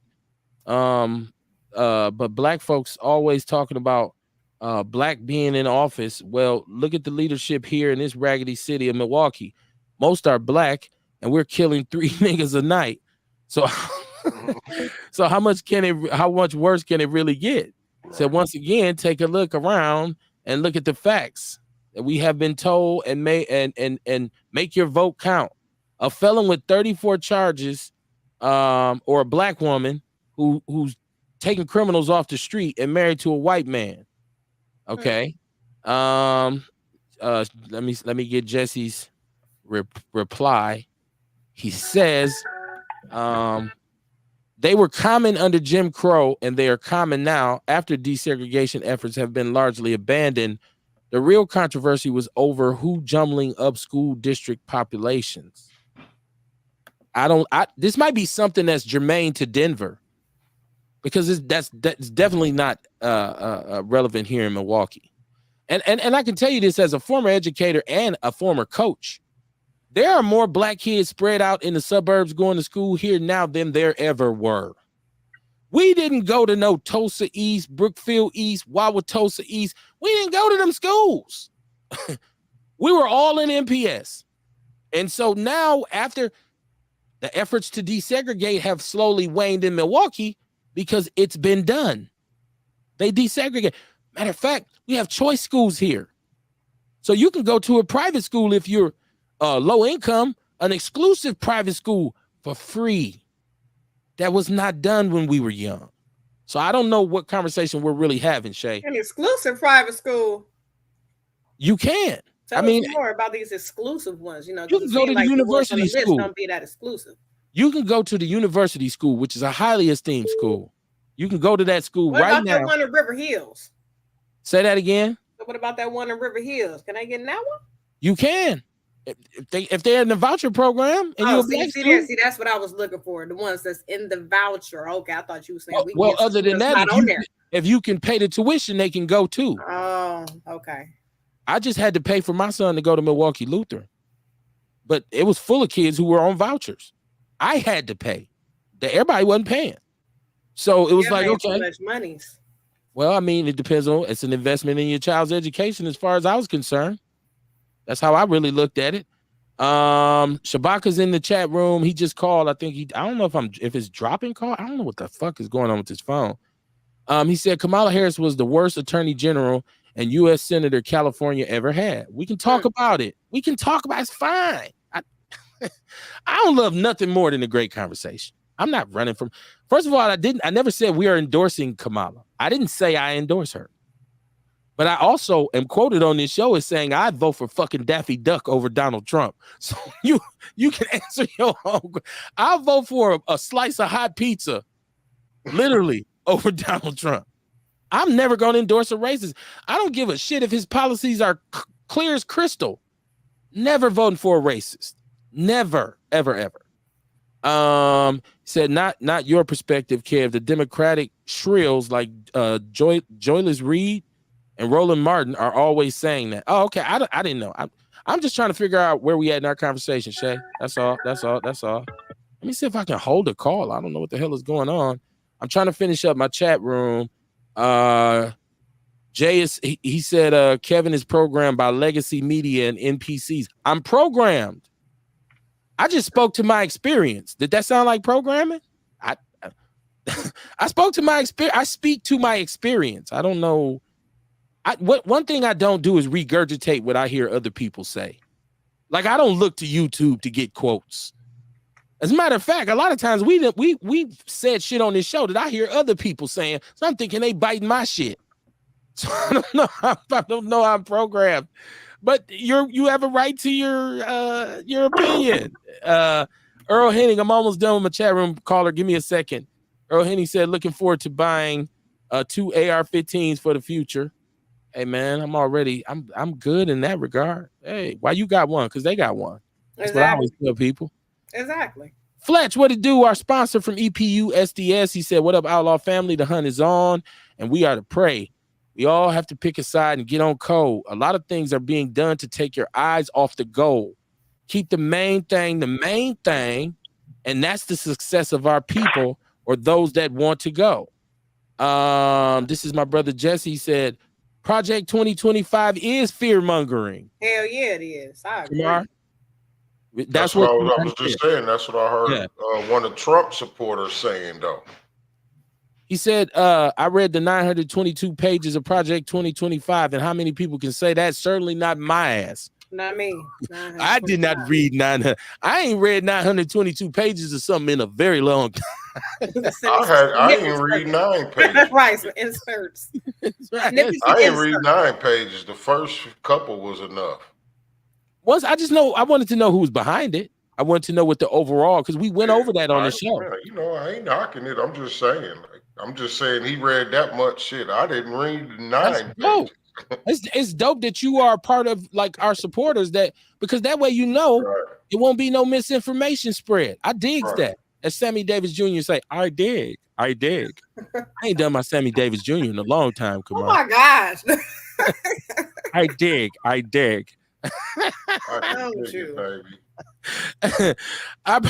Opportunity zones and Second Step Act and he pardoned over 5,000 people. Most of them were black, including posthumously pardoned Jack Johnson.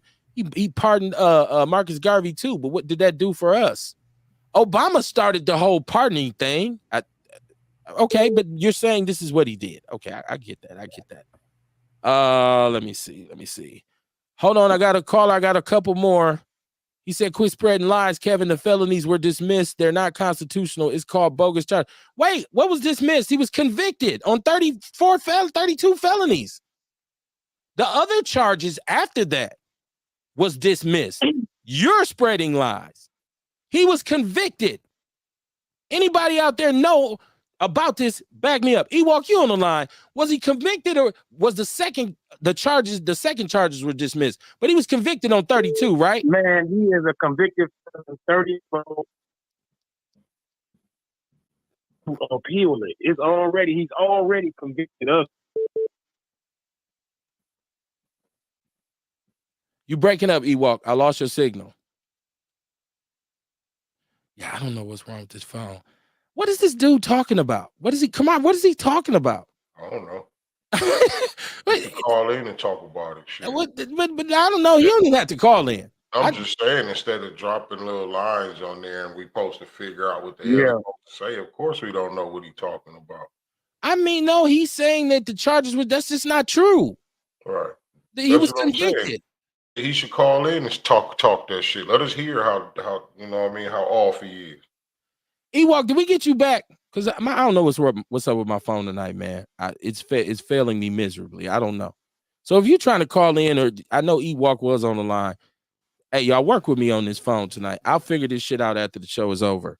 I don't know what's going on. Let me see. Earl Henny said they closed Lincoln down and opened Vincent because Vincent used to wear Lincoln uniforms. Okay. Ewok, do we got you clear this time? I don't know. You tell me. You sound good so far. Let's get it. Yeah, he's already convicted, man. There ain't nothing been dismissed. The old girl dismissed the classified document case, which they're gonna bring you back and shit. I mean, she ridiculous. Whoever she is. But I don't know. I wanted to ask a question though. Are y'all saying that propaganda, what is it, propaganda 2025, Project 2025, whatever the fuck it is y'all saying that that's like a scare tactic, that it's not true what they trying to say it is? Okay, so let's answer, Kamar. We're both going because you have different answers. So let me say I'm not saying that it's not real. We were talking about how it was utilized, Ernest. We weren't saying we weren't talking to his validity. We were saying they got to waving it and taking parts of it, saying, "Ooh, look, this is what's gonna happen." That in itself was fear mongering. Go ahead, Kamar. Right, and that's what I was saying. Like, I wasn't saying it was gonna happen. I wasn't saying it ain't gonna happen. I was just talking about how I saw a Trump supporter saying that it was fear mongering. And I thought it was interesting that a Trump supporter was saying that it was fear mongering. Okay. Yeah, I don't think it's fear mongering at all because, you know what I'm saying, that bullshit that they doing in Florida.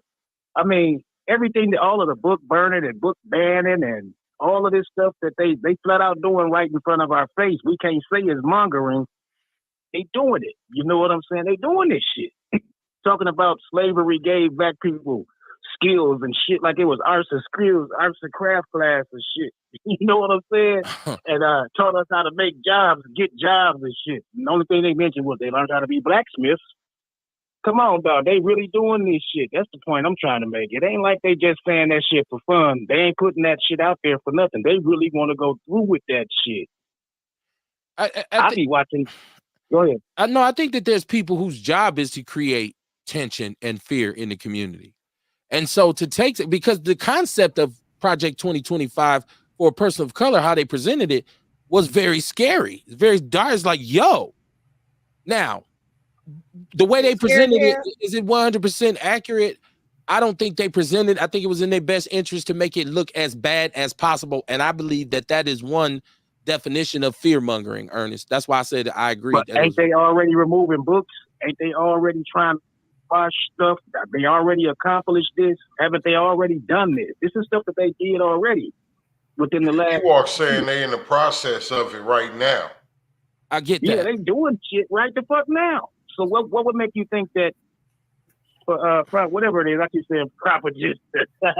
Right? Well, okay. So when you add the part of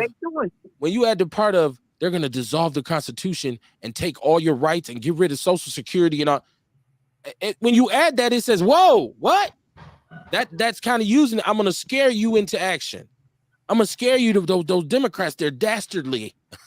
Like, so I just thought the way it was utilized, the way it was presented, because you can't trust nothing you see on Facebook, like a meme that says, here's bro. You got to go do the deep dive. Like my man said he read 922 pages of it. That's some research for your ass. That's some research for your ass. I'm just going off what I see. You know, I seen what they did in Florida. You know what I'm saying? I see what they pulling. I see what they did with Roe versus Wade. You know what I'm saying? They all got up there and lied. Even the Supreme Court justices, they sat there doing when they get, their confirmation and they get questioned by Congress. What you gonna do? They all said, well, this is already set law. We ain't gonna touch it. What they do? 6 months later, them fuckers say, hey, bitch, you can't have no abortion. You can't go out of town to get no abortion. All they gonna do is keep doing shit like that, man. They just now getting started. So I maybe everything in there, some of it is like, yeah, let's just make it bigger than what it is. Let's say this and say that. They all gonna do that, but hell, you gotta believe they doing this shit already. Well, I think some of that shit in there true. I think it's important to remember too that states have the right to make their own laws. States have rights. If a state said no, abortion is going to be legal here, it'd be a fight with the feds. Like a lot of states, what you found out because you don't know more often than not who's on your Supreme Court, or you don't know who your representatives are, and you don't know that there's a conservative tilt to a lot of these states. They was with the shit to say no. You're right. No more abortion. We're gonna let it ride. Right? We're gonna let the shit ride. A lot of that's because we don't know who's who and who's doing what. I don't know what TDS is, Jay. Jesse Perry said Garvin Newsom. Don't know who that is. Erica Hunt said, oh man, I'm working hard, but I'm back. Thank you for tuning in, Erica. Shabaka said Kamala Harris was 30 and seeing a married man who was 60 and the mayor of San Francisco by the name of Willie Brown. She has no morals. But my man Shay just doing that. I've just seen a chick doing that right at Brownstone the other day, just Saturday night. It was the old nigga and the young chick. I just seen it. My man Shay just said we ain't talking about personality. Oh, well, see, Shabaka said that. He said she has no morals. Shay just said, "What? Now, does Trump have morals?" Right, he grabs him by the pussy and shit. He got. That's what I'm saying. We all gonna be getting grabbed by the pussy in a minute. He got that. He owed his lady. You know what I'm saying? For actually grabbing her by the pussy. He did. It wasn't just talk that time. He actually did and got charged with that shit. Well, one of his cases one of the things he was convicted of is he had a porn star and he was paying her out of campaign money, hush money. So we talk about morals? Are we talking about morals? Allen Iverson said, we talking about practice, man. Practice? We talking about practice? And everybody's talking about she locked people up. Now, if she was locking up niggas and shit for nickel bags of weed and shit, she bogus than a motherfucker. She just getting anybody she could get. But let somebody steal your car. You find out it's the Kia boys. First thing you're gonna say is, man, they need to lock all of them motherfuckers. Let somebody break in your house. Man, if she was locking them up, if she was locking them up because of the law, she was doing her job. Right. That's what I'm saying. See, you did something. You know what I mean? She was doing her job. I mean, you know what I mean? With politics, that's how it is. You go up the ladder like that. You know what I mean? You got one job, you got to do your job. They see you could do that job, they'll trust you with the next job. You dig what I'm saying? And that's just how it works. She did her job. Yeah. I'm sure it was some people that probably got convicted and they really didn't do the shit too. Now that's out of order.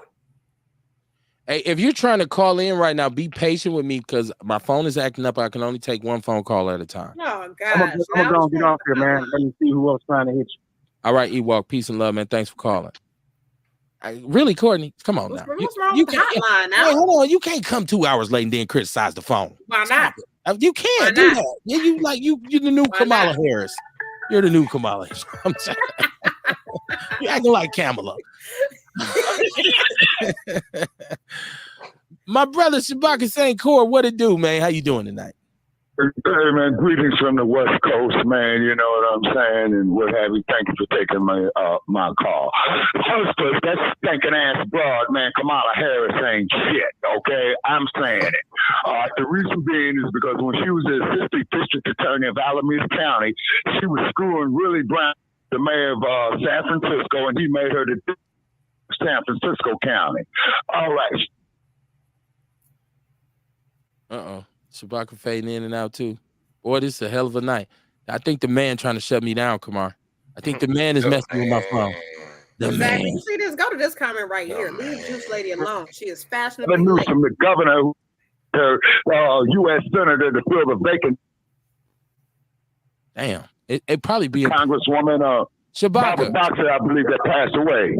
Shabaka. Kamala Harris ain't shit. Your phone is going in and out, Shabaka. We get that part though. We got that part right. He made his point, right? Let me sum it up for you. He ain't shit. Look, there's a known fact that a lot of black people have disdain for her, which is why I wanted to have this conversation. That's why I started the show by saying this is a show that's going to have an important conversation that we as foundational black Americans need to have. Because with the money that the black women, what they say, 50 black women on Zoom raised millions of dollars, and she set records for raising money. For black women got behind her right away and said, "You go, girl." And so then there's a bunch of people. You see the meme that say, "I'm with her." That's already the slogan. I'm with her. I stand with her. I stand with her. So we know that there's some people who don't like her, and I'm willing to entertain those people too. Now, once again, y'all got to forgive me for this phone. I don't know. I got to reset it or something. Have you seen Charleston White said he'd go back to slavery rather than this be led by a woman? Slavery. I'm glad you brought that up, Courtney. Shabaka, give me a second, okay? Yes, sir. Charleston White went in on women, on black women, right? Now, you got to understand who Charleston White is and what he does. But what he said is, I would never, and this is his exact words, I would go back to slavery. I would rather die before a black bitch gets in charge of this country. He said, I wouldn't let a black bitch run shit. This is his words, not mine. He was like, fuck that bitch, that black ass bitch, and any other black bitch. He said, I tell her, you get your ass in that kitchen and sit your ass down somewhere, go in that bedroom and get ready to, he said her vagina was, her pH balance was off because she was sleeping with this white man. It's in the People's News Network. That's where I seen it at. I was like, damn, Charleston for once again, when I heard that brothers tell T.I. that he would Mike Brown, his son, or I'm sorry, George Zimmerman, his son, and I said, see, and I really stay away from him because I don't, come on, man. I usually don't listen to him, but I just thought the way he went in, and it wasn't just about Kamala, it was about black women. Dion just said he don't believe a woman should be president. And a lot of people say, I wouldn't let a woman be president because she's too emotional. So hell no. Courtney, you're a female, you're a woman. What say you on this topic? It depends on the woman. Some motherfuckers do be too emotional. You know what I'm saying? I might be in my feelings and I might blow this motherfucker up. You don't know. But I mean, it's men the same way now. So shit. So I think it's unfortunate what we're going through. It's unfortunate we can't come together, and it's unfortunate we just can't pick our own motherfucking candidate. But that's neither here nor there. Well, I don't think a woman's gonna get on her period and come in and launch nuclear bombs. First off, we know that Charleston White is a character that he puts on for the internet. Supreme character. You know what I mean? We have to remember that, you know what I mean? And like he do a lot of his own clickbait, pretty much. You know what I'm saying? Like this. And really he just may feel like he don't want to vote for her. You know what I mean? So he could create this whole rant of some bullshit.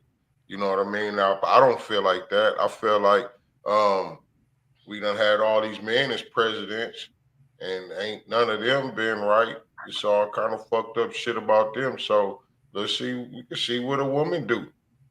I mean, you know what I mean? We could try something different. Shit. I was saying that too for these elections, man. Let's try something different. Let's you know what I mean? All a little bit. You know what I'm saying? My brother That's right, agrees. Kerry Walker Jones. That is emotional. So my brother agrees. He's told me this several times that he would never vote for a woman president because he thought women were inferior to lead, especially lead men. So this is a real thing where a lot of men are saying, hell no, never. I want to get, I got Shabak on the line, so hold on. Erica says, I remember a better Milwaukee. I damn sure do. Pulaski had, this is Earl Henning. He said Pulaski had white and black bubblers. Yeah, South Side is a motherfucker, right? Yep, I was bused the first 4 years of my schooling. This is Jesse. He said the first 4 years of my schooling. Then I went to neighborhood schools in East Denver in the early 90s. Ours was reversed. We went to neighborhood schools up until the 80s, and then they bust us out. Yeah, they sent us off, and so busing did become a serious part of desegregation. Shabaka St. Cour said SEIU is making a big mistake endorsing Kamala. Kamala. Cop Mala. Is that what he said? Cop Mala. There we go. Okay. Right. After being elected in 1972, Biden quickly moved right on desegregation, capitalizing and heightening this white backlash. In one speech, he called housing a bankrupt concept and suggested, he said in an interview that I think the Democratic Party could stand at a liberal. I don't know what the fuck is going on. I think the Democratic Party could stand a liberal George Wallace. He sought support from outright white supremacists like James Eastland, Jesse Helms, Strom Thurmond, and James Allen. Are we talking about the history of racism in the Democratic Party? Because both parties, he said to pass the amendments banning federal. Jesse, your statements are all broke up, so I'm kind of losing ground here. He said to pass amendments. He pissed about Kamala. He pissed about that bus and called it a liberal train wreck in his autobiography. But that's my thing. We saying what Kamala did and how she used to be this prosecutor. Woo. Biden did some shit too, and we still want to vote for him again. And it's like we talked about the shit he did when he was trying to get in office. No, he did 3 strikes. He wasn't fucking with niggas. Just step down. Why we still talking about what he did? No, that's what I'm saying. I'm just saying we talked about all the things he did about black folks. Then we put him in. So now we like, wait, hold on, don't let him go. Wait, she did it. They both did some shit with black folks. I mean, they're all going to. So some shit. Jesse agrees with Kamar saying we need to put our own candidates in the office. Yeah. And support them. Yeah, we know that, but we got to talk about what's going on right now. That's down. Right now, we're faced with a decision. Right now. Yeah. Ideally, how long have we been talking about black people need their own political party? Why are we commoditizing our vote, saying for sale to the highest bidder instead of saying we keeping our shit to us and we gonna do it our way? Yeah. We're complaining about the game and not playing it. That's giving power away. That's not seizing power. Let's go to the event tomorrow then and say we want our own candidate. Said she was the border czar more recently. You know the situation at the border. Where's Kamala Harris been the last 3 years in the White House with her feet kicked up, drinking tea and eating crumpets? Erica says she back in the comments. I mean, did we see Biden a whole lot when Obama was in office? Nah, he was always fucking up. He was always saying something, so they kept his ass in the background. He was getting senile then and shit. He just, fuck it. Wait, hold on. But you know what, though? You really ain't going to see too much of Kamala being the vice president because they handle a lot of the overseas type shit, don't they? They handle all the sidekick shit. Yeah. Yeah. So you don't hear from, they the ones they busy. She probably was really busy, right? Yeah, doing the nothing, going to parties and fundraisers, and yeah, Kamara, just take a trip to Europe, right? I mean, is that not what most of us do that work high up in certain corporations? I mean, even at the Black Chamber. Hey, Erica Hunt said, "I'm proud to back the most pro-worker administration in recent U.S. history," and that's Biden. With his focus on black businesses and black entrepreneurship. I don't want to get into, because once again, I don't like any of these people. Let me say that. Anybody who got it twisted, none of these people are my favorites. We're simply laying it all out so people can see and make Pick their own. Pick a fave, Kev. You said what? Pick a fave. You know what? I tell everybody I'm voting for Morris Day. So I want Jungle Love to become the new national anthem. That's where I'm at politically, right? I've been watching you. Think I want to know you. Know you. He's laughing at me or something. I don't read emojis. I don't know what that shit means. Right. I don't know what the fuck that shit means. He said, Mama Jenkins said we walked to We walked to school, and now these people got their kids going to university school and on rent assistance. All this shit is fucked up. I can't want better for my child, even though I'm broke. You know. Token pardons, Ian said that Trump gave out. You asked what policy did to harm us. I was starting with him not wanting to desegregate schools and integrate his children. Okay, thank you for the clarity, Jesse. When I say I'm lost in the I'm really lost. I'm like, damn, because people respond to different shit, and then I'm slow with the chat, and so you are slow with the chat. By me being remedial, right? Like it all just makes a perfect storm for foolishness. Yeah. Ian said he said, "Here we go, LOL." Kev. Man, I'm so far behind. Good Kev Lord. ain't listening, Kev. What you say? I heard it's a picture of you circulating the internet with a white bandage on your ear. Me? Oh, wow. Showing your camaraderie. Got the little... I would love to see that shit. I would partake in the laughter behind that. Like, come on. Like, yeah. Please. Like, low-key supporter. Right. That shit will make our show go viral. Let's go with that shit. Share that shit. I'd love to see it. Me with a bandage on my ear. I must have just got done fighting with some motherfuckers or something, because I ain't never been shot and grazed. Earl Henny said, Black and brown people, it's time to unite and take over the country. Said, okay, so you're going to vote for whoever the Democrats nominate next month? I don't know. I don't make my mind up about shit until I know the facts, Jesse. That's why I said nobody on here is endorsing any of these candidates. No. Nobody on here is. And as a matter of fact, it's your business whoever you vote for. You ain't got to tell me. And I'm not going to ask you who you voting for. But I will say I'm not voting for Trump. It's just not gonna happen. Don't have me writing down Morris Day and then you really don't vote for Morris Day. And I'm like, damn. We should get 2 votes. You know what I'm saying? I done wrote down Morris Day and it's really 1 and not 2 votes. God damn it. It might change to Melvin Riley from Ready for the World. See, now next month. Kanye, because you tripping. Never Kanye. Never Kanye. I might put in Larry Blackman from Cameo.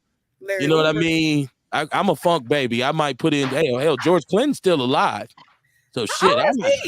That crack preserved him well. He's like 107. He's still alive. I fuck around, put George Clinton in there. Shit. Don't fuck with me. Ian said he was convicted. See, his supporters are low information. Because that man said I was spreading lies.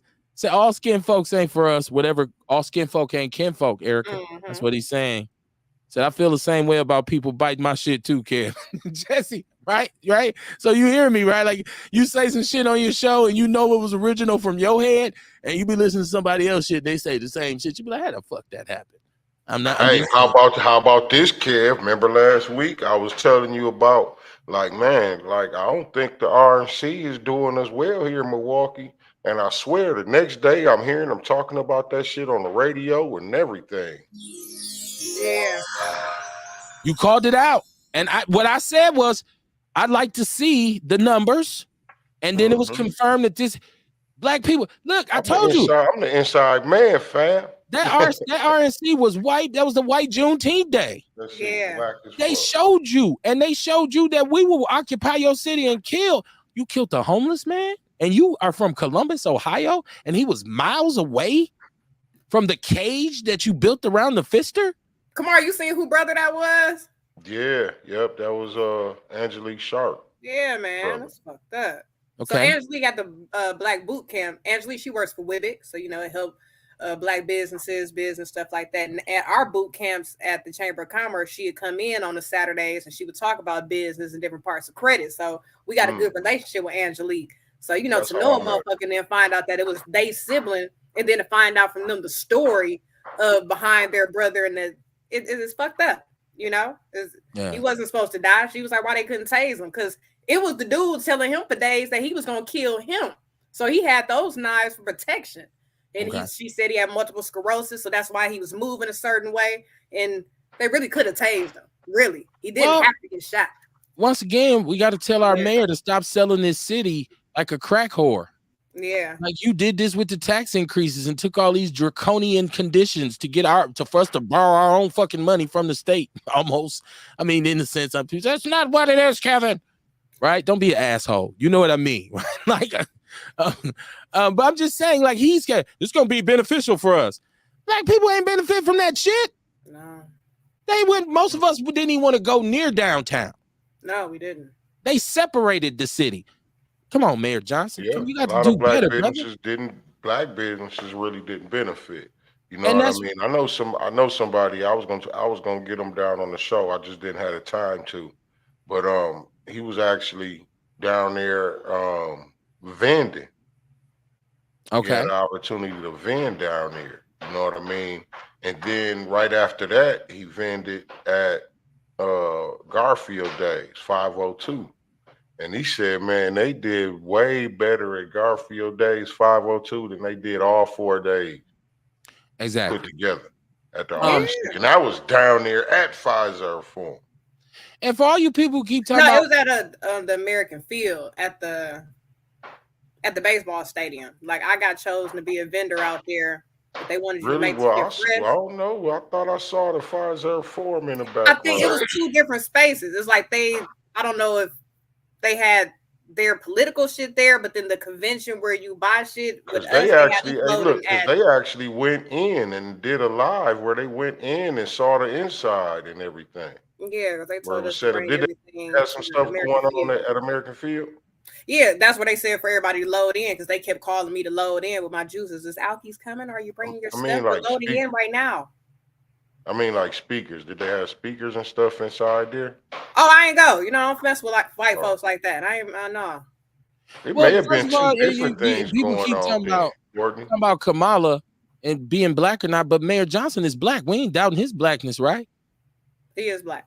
Right. So, but was it black dollars that got him in or white dollars? Well, that's what I'm saying. We keep saying she ain't really black. She ain't really black. She ain't really black. She ain't really black, right? And so, our black police chief is trying to get the fuck up out of Dodge. Like shit in the Texas me quickly. Kerry Walker Jones, she said the felonies were not dismissed. He is a convicted felon. I don't know what this brother was talking about.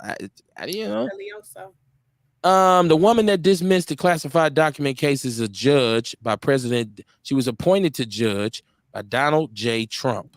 Okay. Favor for a favor, right? That's right. Jesse Perry said no investigation, no right to speak is what I was taught. Investigation into what? What we talking about, Jesse? Lace me up, tie my shoes. I'm a little behind with this chat room. Erica Hunt said Project 2025 is real, and if we sleep on it, will be placed in law, and it will be placed into law and then start to affect our lives. She said, yes, the stuff they doing, it is a state level project. 2025 will be on a federal level. He said Donald J. Trump has derangement syndrome. Mama Jenkins, shout out to Mama Jenkins. She said, I'm happy she dated him because he was in leadership and he helped her to get to where she wanted to be. It was all fair game for the sister dating Willie Brown. She used him to pull herself up. Oh shit, game recognized game, right? And she had a little Peter. What's her husband name at the crib chilling? She was going to get some of Willie. That brother name was Willie. Willie. Oh my gosh. Hey, Willie. You get what you want. Can you imagine his voicemail? Hey, this is Willie. Oh man, so we mad at her for screwing a black man, but we cool that she married to a white man. Hey man. Florida is absolutely a great state to raise a family and live well. Everybody's moving there. I hear Florida is a shithole, especially politically, because DeSantis is their governor. So I can see how you're slanted. I recognize a slant when I see one. It's all good, brother. Ian said Trump has no morals. The Democrats have been using fear-mongering tactics for quite a long time. They just keep running the same plays, says Jesse Parrish. Earl Henney said we need to stay out of everybody's bedroom. Your bedroom is your bedroom. My bedroom is my bedroom. Stay out of my bedroom now. See, so Jay was saying that Trump derangement syndrome. That's what I got. TDS. Okay. That's cool. I like that. Acronyms. I'm into that type of shit. I'm into that. Ian said this nigga Trump isn't adjudicated. He got convicted also of real estate fraud, and this motherfucker was using campaign money to pay off Stormy Daniels. And he says, why not? He ain't need it. And every rally, Trump sound like Tupac at the end of Hit 'Em Up. My phone make all you motherfucking kids not grow. What Oh my gosh. I'm coming for your ass, Biden. Hey, he gonna have some jokes. He finna have some jokes though now. Oh man, they got cap. He already started. I was out of town. I just so happened to be watching CNN, and I believe he's in Michigan, and he said, Kamala, she just said, before she even announced it, he said, she just looks so she's crazy. She's so crazy. I'm just looking at her laughing. She's just so crazy. And then he went on to tell more lies about, him losing the 2020 election. And people, they said, even though he spoke about unity and all this, he was right back up to his old tactics. And I listened to his speech and I said, yeah, that's Trump. That's who he is. Jesse says that's not be themselves for too long. You know what I'm saying? You're only fake it for so long, and then you're gonna ease back into yourself. That was a safe white zone in Milwaukee, though. Like you could have got up there and said, "Fuck the niggers." You could have. That's why I didn't want to do the RNC. I don't feel comfortable around a lot of white folks. I feel like anything could happen, and they ain't gonna stop it. They're gonna stand there and watch, and then they're gonna say, "Well, she was," and then it's okay.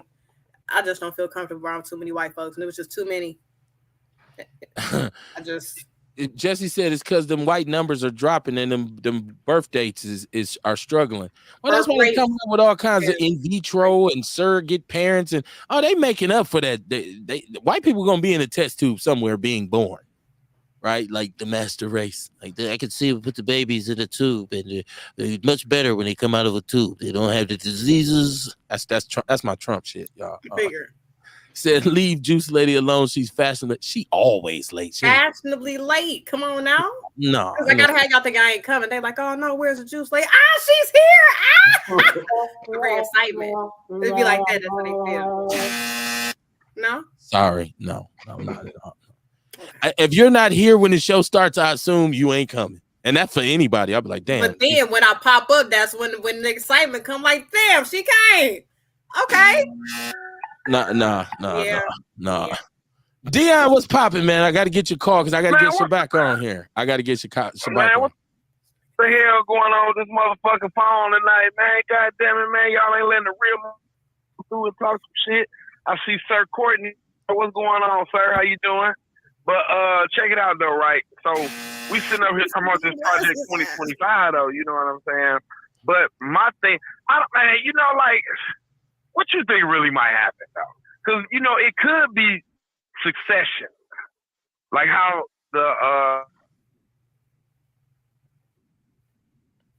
don't know what's like up. You said, each state got its own thing, though. You know what I'm saying? So if the state feel like the federal government ain't treating, but then, when you look at that, okay, how would that work? See, we don't know how it worked before because we didn't live back then. Because think about it, we pay federal taxes.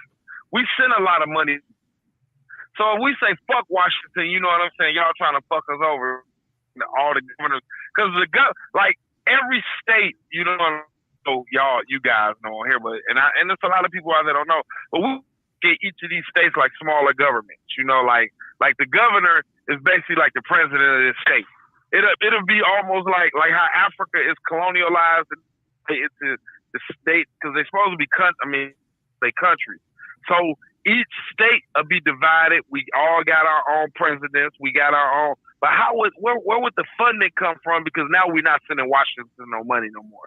So now I guess the governor of the state will act as the president of the, and he'll have to distribute the funding. But it's just confusing if we did, and I ain't saying if we because it's not us, but if states did decide to succeed and they feel like, well, this guy Trump is just too radical, and then if people, I know they've been looking at 2025 and them motherfuckers on there, like these people, but see the whole thing about it is, okay, like me and you was chopping up before, people have to know who the Heritage Foundation is, and they have who the guy is that wrote the 2025 but it's a lot of them though. Even I think Dr. Ben Carson on there, he wrote some parts of it, but when you just look at it, you like, damn, these people really trying to do this, and it's really kind of debacling, when you think about it, though. You feel what I'm saying, though? But I just wonder how would the states look if the United States wasn't the United States no more? You know, that's just like people talking about democracy, but if some states be like, well, dude, just too radical, I don't want to be part of this shit. I don't know that that's what we got coming up. Well, we got much. Dion, I don't know that. Say, I don't know that we're at a point of secession. And I'm saying I don't know. So before you people out there start, Kev, you didn't believe it. Something to think about. No, it's definitely, especially you got movies and you got all kinds of shows that depict this kind of civil war in America. And, you know, I've even heard people say the next war that America fights is going to be against its own people, the government versus the people. We don't know. I don't really believe that unilaterally states in America right now would say we're on our own, because everything is so intertwined, especially with money, especially with who controls what. Like, you talking about energy companies that are a member of a federal association, a governing body that will say, okay, they want to be on their own, shut that grid down there, right? We're going to build borders around their state. We're going to put a blockade up. And people will be like, shit, we can't get no food. Like, well, grow your own food. Well, you still need supplies. You need clean water, right? You still need medical care. Like, a lot of stuff we have, even within state rights, is federally regulated. There's federal governance boards for a lot. So it's hard to just say, I mean, yeah, it was easy in 1861 because, you know, how were we really connected like that then? The South was able to say, hey, we going to step off and do our own thing. America is way more intertwined than that now, which is my belief. If you say different, or if you think different, feel free to express yourself. Let me catch my chat room a little bit more because I'm so far behind. I think Erica Hunt was talking about, I think she said he sounded like he belonged to the woman hating group.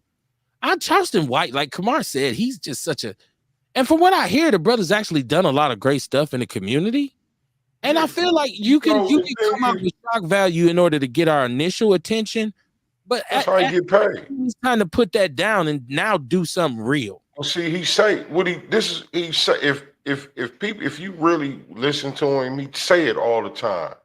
He'd be like, this shit about me that y'all don't like is a character. I'm doing this to get paid. I didn't get no money before I start doing this. But if you look at all my work, the work I do outside of this YouTube bullshit, you see who I really am.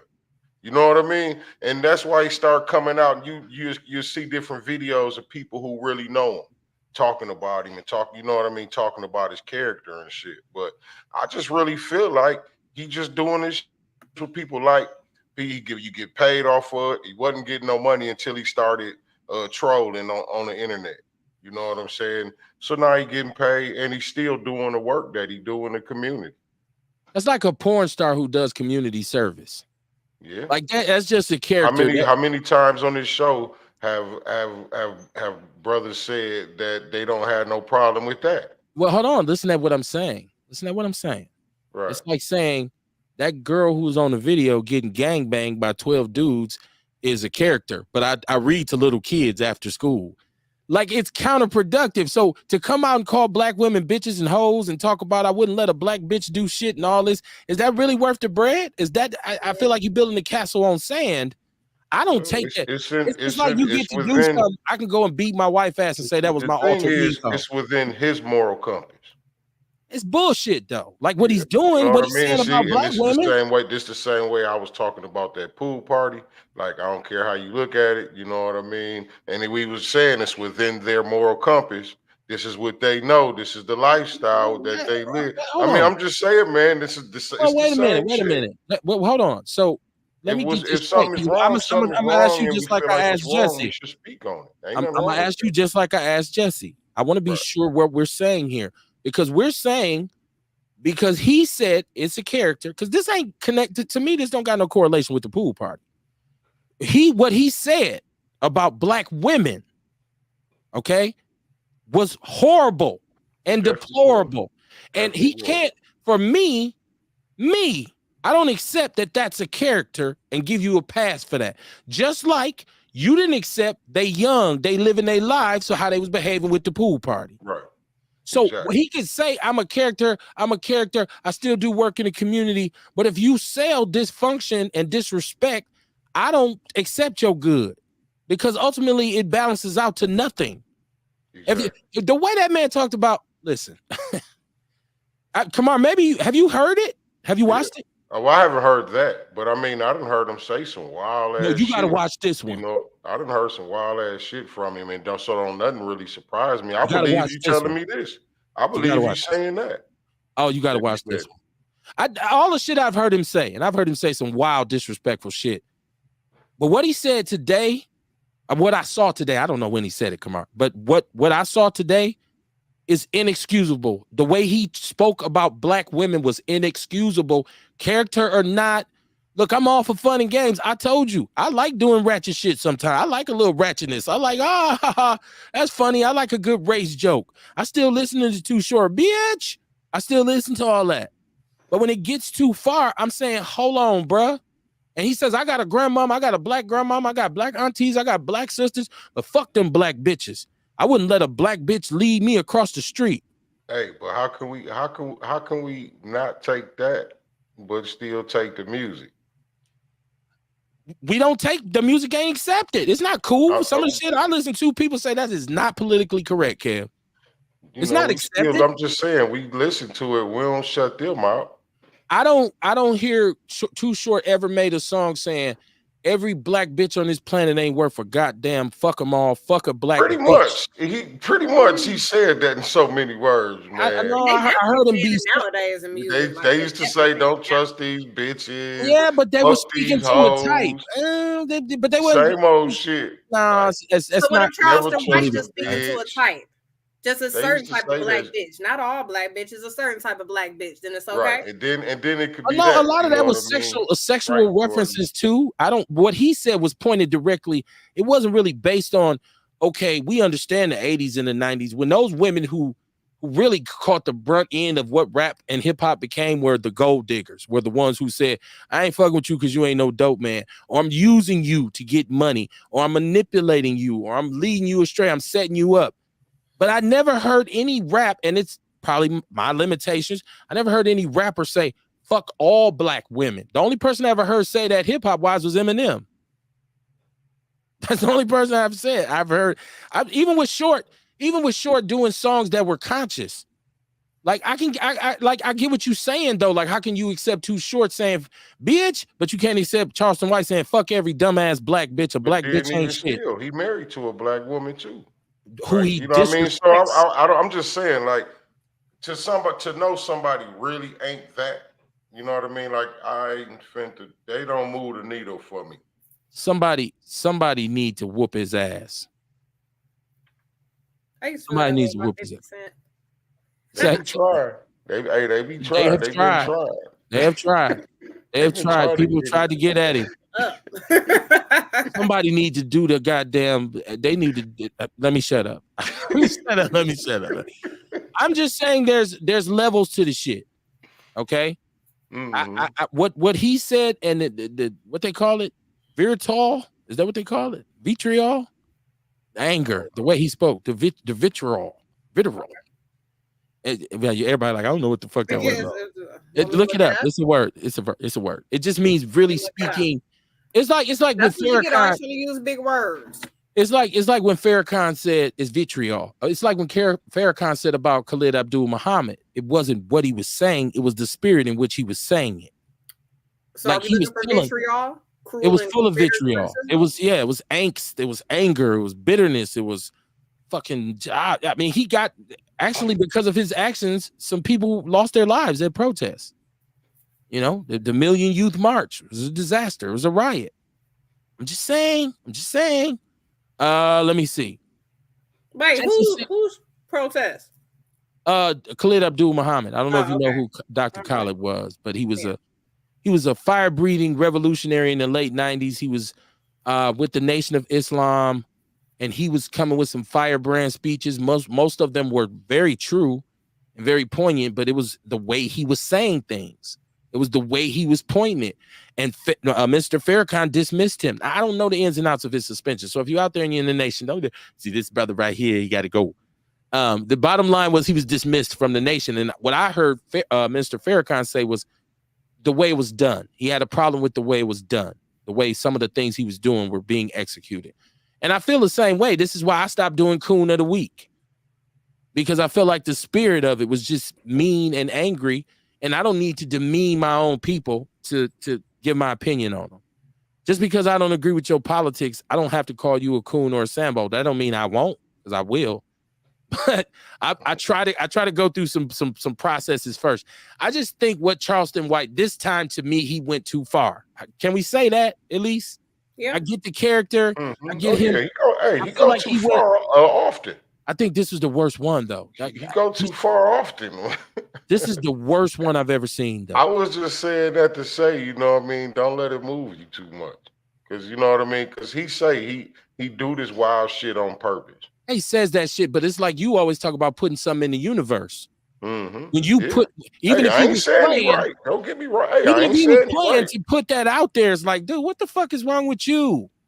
Like, come on, man. Because imagine, Kamar, he got followers that aren't as informed as you or I, and maybe not as evolved as you and I are, and this becomes their. Now we got more contribution to this man hating, black woman hating man. Like that shit need to be out the window, man. Like how you don't love black women. And I'm not talking about that you got to accept some hood rat shit if that ain't what you're into.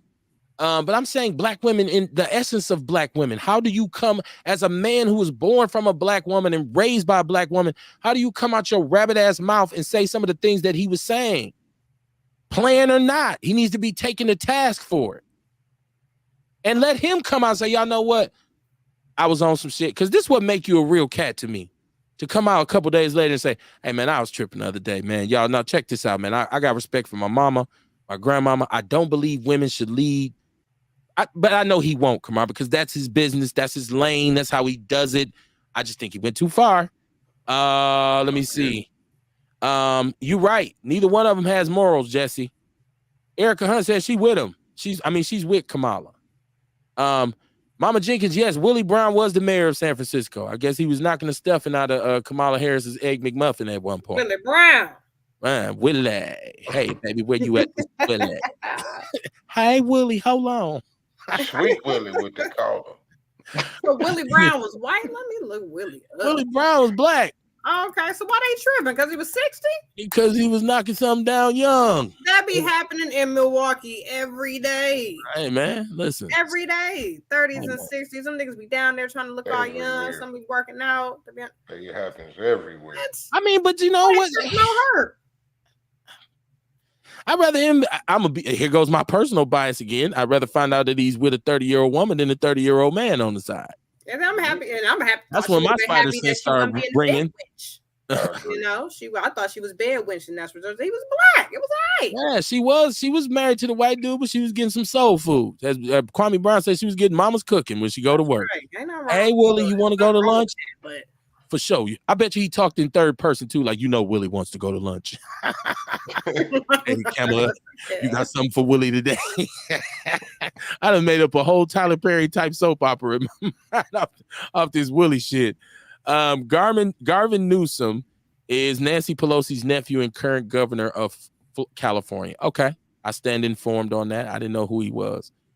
Mama Jenkins said he's a fucking idiot. She's talking about Charleston White. I'm telling y'all, you get to choose what you take in, right? Like you get to like some shit when I'm on YouTube, and I'm on YouTube a lot. And some shit I just scroll past. That's why I don't normally when we come on here and people say, Kev, you know about this or that? I say, I don't know nothing about that. Because it's probably some shit I scroll past. And I normally I scroll past him. Like Kamar said, the clickbait shit where he'll have Charleston White goes in on Jay Prince. I just keep scrolling. Because I know his formula. I know his method. And like I said, ever since I heard that I'm a George Zimmerman, your son, I said, hold on, brother. This is Rail said it's bigger than Nino Brown. You going too far. That's nothing to play with. I'm a Ahmaud Arbery you. Like, what? Why you go there? Like, what? It's words mean something, man. People play with them all the time. How many people you seen who ran their mouth and took their chances until one day somebody got in that ass? I've been around long enough to see that. Now, I'm not talking about Diddy style either. I've seen it. Man, like a dog on a piece of meat. Where your people at? Yeah, motherfucker. I hear getting ass whoopings. I won't do it no more. I know you won't do it no more. Who is this? This is Jesse. He said there's a whole mosaic of all the black people, black men she locked up circulating online. Yeah, is that fear mongering or is that what is that? Are we saying if she becomes president, she gonna start locking us up? Did they do the shit? Once again, my brother asked me he made a lot of sense one time. I said, man, it's fucked up in this goddamn city. I said, a black man. I said, he got killed for stealing something out of a gas station. Fuck that. They need to shut him down. My brother said, did he steal something? I said, nigga, I just told you stole something. I said, that's not the point. He said, hold on. You said he shouldn't have got killed for stealing from somebody, right? I said, yeah. He said, but did he steal something? I said, he did. He said, he won't steal nothing else. So I mean that it's tough justice. It's hard. Like, yo, did you do it? Yeah, okay. Ass whooping. Well, hold on. No. I used to try to do that with my mother when she would get the belt down and be like, I'm finna whoop your ass. I'm like, hold on, mama, let me explain. She said, no. Ain't no explain. Did you do it? Yeah, but lay your ass down. And I got strapped. Not strap on. So no diddy. It wasn't like that. I should have said whoop because niggas kid was getting scrapped when he was little. Erica Hunt said he cashed a check to say that. I'm sure his views was off the chain. And I probably gave him another view by sitting through it. But what I do with him a lot is I don't watch his direct channels. I watch because somebody else had put it up. Like Charleston White goes in. Yeah, usually be on somebody else shit. Yeah. So, but I mean, I'm sure that's a whole system of him, coordinating with people to say share my shit. Let me see. He be getting interviewed by other pop people all the time. They pay him to be on their thing all the time. And you know what I mean? In order for him to keep people wanting them to be on their show, he got to keep saying stupid shit. Yeah. That's no different than Step and Fetch It to me. Yeah. Like, you know what I mean? Like, Chicken George, Amos and Andy. Like, well, let me make a damn ass out of myself for a check and fuck my people over in the meantime. I get it. If you bought that money like that, I've just always been people over profit. Maybe that's why I ain't rich. Jesse Perry says she was locking parents up for truancy in California. We do it. We do it. We give tickets here. We're about to start locking them up because it makes no sense for us to have 50% truancy. Yeah. Is that a bad thing? I don't think Jesse agrees with it. I think he said, let's look at it like this once. Let's look at it like, okay, if we really want the future to be better, right? We want our kids to be smarter. We want them to know how to act. You know what I'm saying? And a lot of that shit start at school too. You know what I mean? Like the learning and the acting, because a lot of parents ain't doing that shit at home. That's right. So if you ain't gonna teach your kids at home and you ain't gonna get them to go to school, we still want a better future. So you need to figure out how to get your kids in school. You know what I mean? That's on the parents. So then the parents may have to get some action for them to get the kids back in school. We was talking about here with NPS. They want more money, but they got to figure out how to get the kids in school first.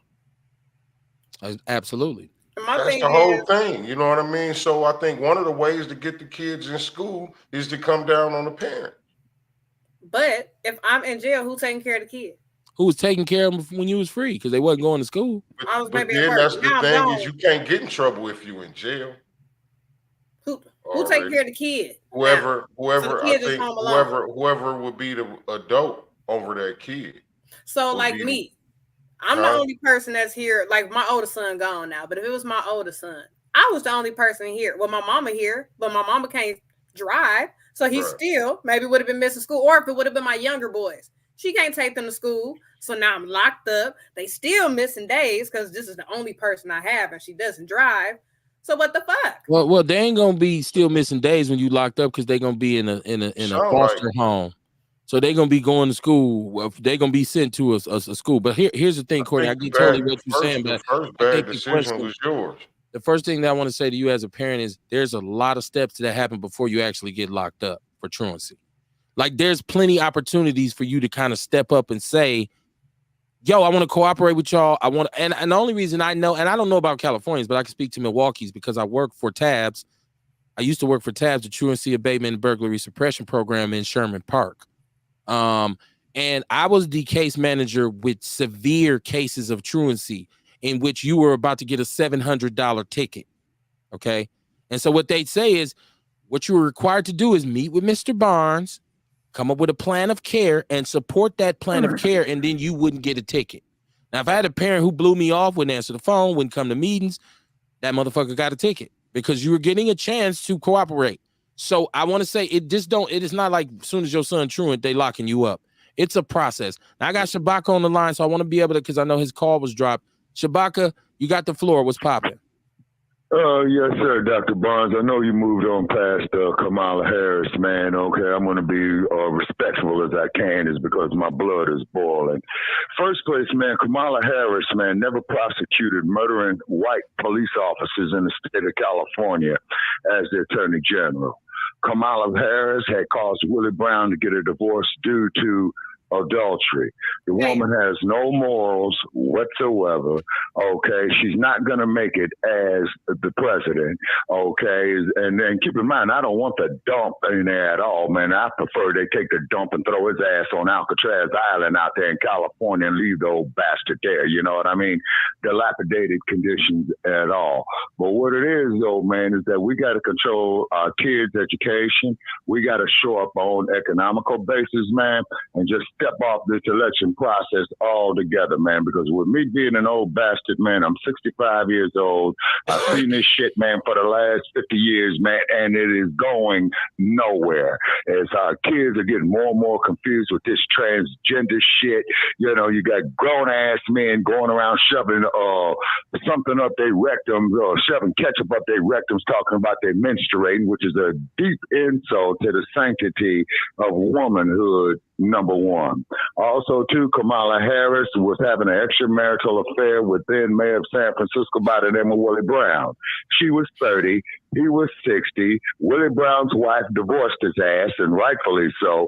So pretty much, man, Kamala, I hate to say it, no disrespect to the lady, she flat back her well, man, you know, to the vice presidency. You see what I'm saying? She's not going to make it as... Shabaka, real quick, this is just a question, because I hear you talking about her infidelities, but we look at JFK as one of the greatest presidents of all time. Okay, it might be your phone, because I mean, some is really wacky tonight, but we look at JFK as one of the greatest presidents of all time. He's a big time idolater. Like he was adultery was his thing. Franklin Delano Roosevelt, one of the greatest presidents, face on the money, adultery. Bill Clinton, sad no, I still like Dollar Bill. Dollar Bill made Pell Grants. I got to go to college, as my friend used to say. You went to college. Dollar Bill got pilled by Monica Lewinsky sitting in the office, right? Yeah. Men and women, no matter how you try to separate it, segregate it, situate it, some man and some woman is going to find some way to touch and agree. I'm not saying what she did wasn't morally reprehensible. I'm saying that should she be held back from being president of the United States because she slept with some power players to advance her position? I'm asking that objectively. And said power players. Well, she's a flatbacker, man, and that's what hookers do. You know what I'm saying? You know, Trump, he was the biggest trick going on, man. I mean, look at what he was laying with Stormy Daniels. And I will say that Kamala looks better than Stormy Daniels, but the way I came up, man, you always want to be sucker free and you don't want to be no trick. You find you're a righteous woman. You know what I'm saying? You know, from the man's side point of view. You know what I'm saying? Kamala Harris, brother, is bad news, man. And I'm just speaking from my experience, man, living in California. Gotcha. Why she was the attorney general and she didn't do nothing, for the black community, particularly for Ezell Ford, particularly, man, for Mario Woods, who was gunned down, by the San Francisco Police Department. They said he had a knife. Come on, man. The dude, man, was only 5'7", weighed 150 pounds, wringing wet, man. I could see they went on and whooped his ass, man, but they went on there and put over 50 bullets in him, and Kamala didn't do nothing about that. She is bad news, black family. I am telling you. I hear you, but so is Trump. So is Trump. Oh, well, man, Trump, he's in a league of filth all by himself, of which I agree with you on that there, Dr. Barnes. You know what I'm saying? It's pretty much, man, where I've been advocating, man, for us to show up our economical basis, man, so we can make some power plays on these politicians. You see, look at Barack Obama. He didn't do shit for black people, man. He was more worried about a homosexual getting penetrated in his rectum, about, the killings of unarmed black people by the police. So, these are state-sanctioned homicides. You see what I mean? So, we have to be careful. And like I said, and I'm just laying down to the generations after me, man, of what I've lived through, what I saw, and see how it is, what it's turning into. And it's all bad, Dr. Barnes. It's all bad. Got you. And I sure enough appreciate you being patient with my phone being on bullshit tonight. And as usual, we welcome your input. So thank you for calling, my brother. Oh, yeah. Thank you for calling. Okay, thank you, Dr. Barnes. You know what I'm saying? They got ways of shutting us down when we're speaking against the popular version of what is truth, and technology is one of them. Okay, Outlaws, y'all have a nice night, man. Peace and love. Peace and love. Yes, sir. Ian's in the chat room. He said Charleston White is a plant, Orlando Owens type of house nigga. Come on, man. Come up off. Leave Orlando alone, man. Hey, I want to on the infidelity part, right? Like he said, he said she the reason why he ain't married no more, but that's false. He the reason he ain't married no more. Because he chose to sleep with her. He decided to sleep with her, he man. got caught. Yeah, he got caught. That was him. Yeah. That wasn't Kamala. Right. That's that Eve with the apple thing. Yeah, like, well, however you want to look at it, he still chose to do it. He bit the apple. He bit the apple, brother. Jesse says, hey, greetings, Shabaka. He's speaking of Shabaka. Carrie Walker Jones, my sister, she said emotional is calling women bitches and talking about their pH balance, referring to Charleston White. So you should send me the Zoom link, Kevin Barnes. Which Zoom link we talking about, Erica? Which one? He said, thanks for the entertaining show. This is Jay. Hey, man, thanks for tuning in, man. Whether you agree or not, man, we can. Why can't we have discourse? Like, why we can't just talk and not agree? I welcomed his input. You notice I didn't get upset when he said I was whatever he said about me. Listen, I've been called everything except for a child of God. My skin is extremely thick. Just be able to articulate your point. That's all I ask. If you don't agree with me, that's fine. So thank you for tuning in, my brother. I hope you come back and enlighten us some more. Erica said, right, we don't have time. We have to use our voter power before they take away our rights to vote. And that is in the 900-page Project 2025 document somewhere on page 304, where they know most people won't read. Well, they got me on that. I never would have seen it coming because I'm not on page 300 of it. Jesse says we have our own parties that just don't get support. Many of our people don't know about them. Well, somebody need to do something. He said Biden wasn't the border czar, juice lady. I think they said Kamala Harris was, though. I don't think Courtney said that Biden was the border czar. She said that was sad. The LOL, hell no, not Kev. Yeah, with the ear. I'm just now seeing this, y'all. Did I got the bandage on my ear? That's what somebody said. Okay. Yeah, remember Courtney said that earlier. Yeah. I know. It's cool. Look, man, I take it like I give it. Jesse said, ain't no such thing as black and brown. We the only ones who keep falling for this nonsense notion. There's no such thing as black and brown? Okay. Said Moses Day, and you mean Morris Day in the Time. Hilarious. One of my favorite groups of all time, man. I love Morris Day in the Time.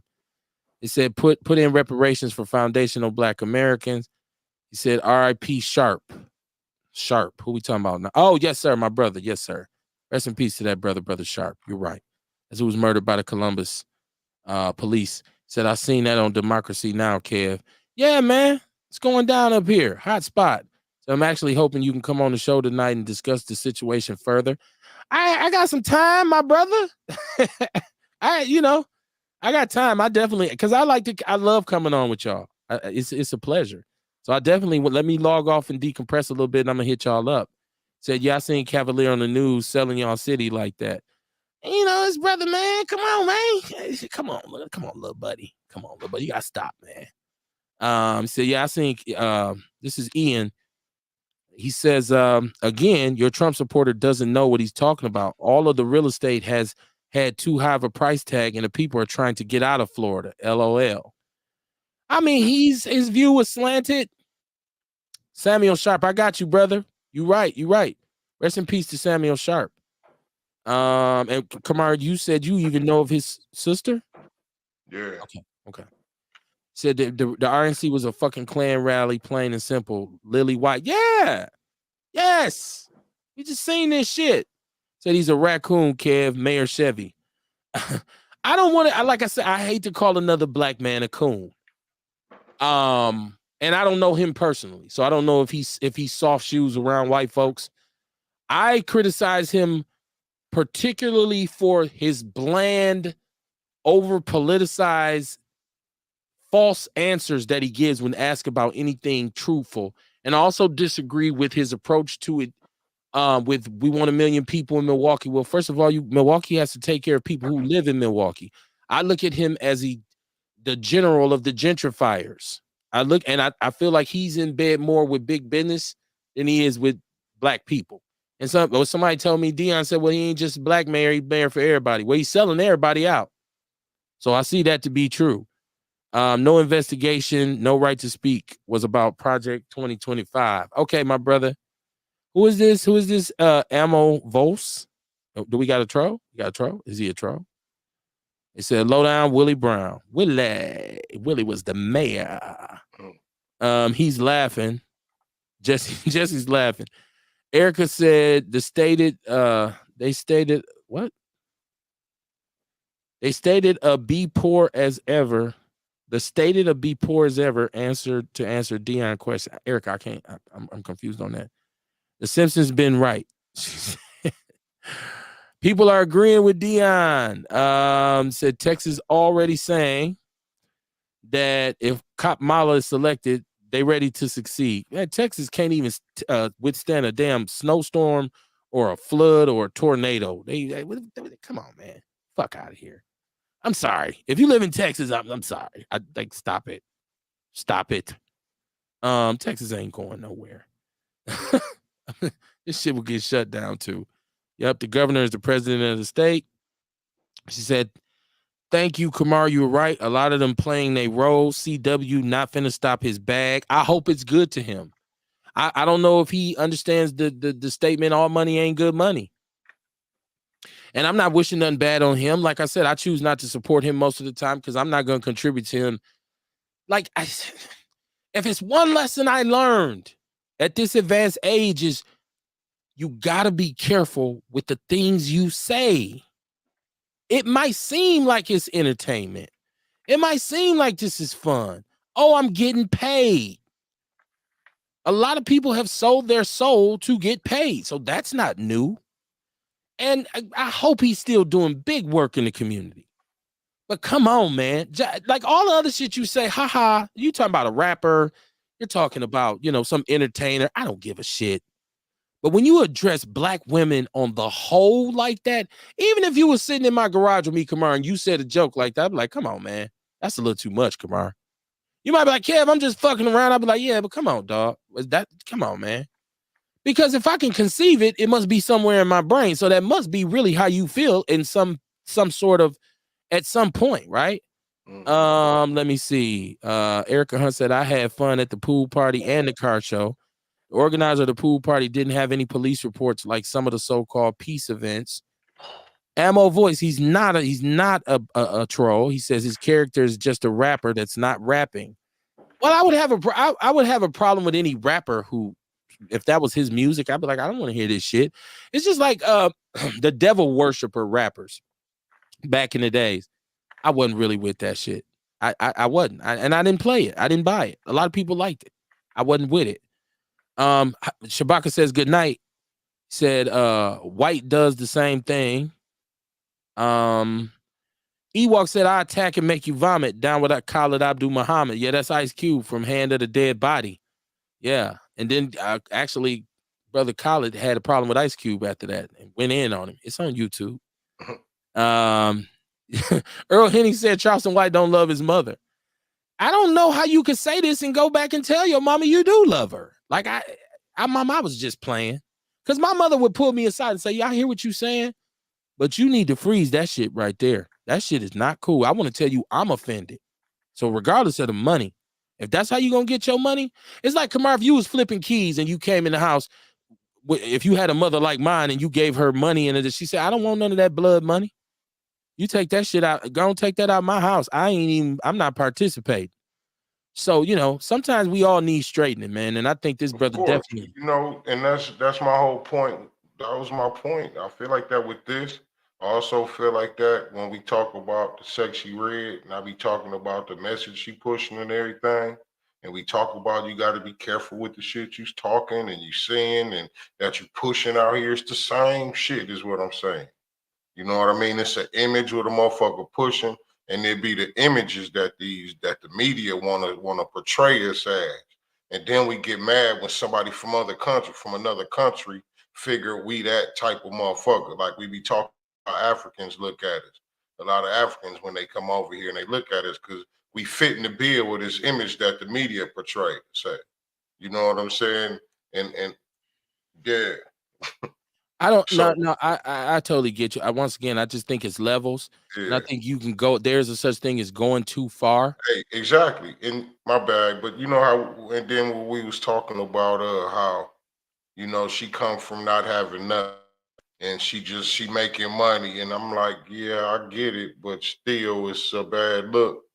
You know what I'm saying? So, and then even in that situation with Charleston White, with like pushing this image that you got to say all kind of wild ass shit just to keep you relevant. You know what I mean? It can be a bad look. It's definitely one in this case. I'm sorry. I got a daughter. I want my daughter to be able to aspire to be whatever she wants to be. And I don't want her to believe because she's a woman, she can't be a leader. And I'm never going to tell her that. I'm never going to tell her, get your ass somewhere in the kitchen. If she got married today, I would tell her to still be a strong woman. Don't be belligerent with your husband. But at the same time, this ain't 1942.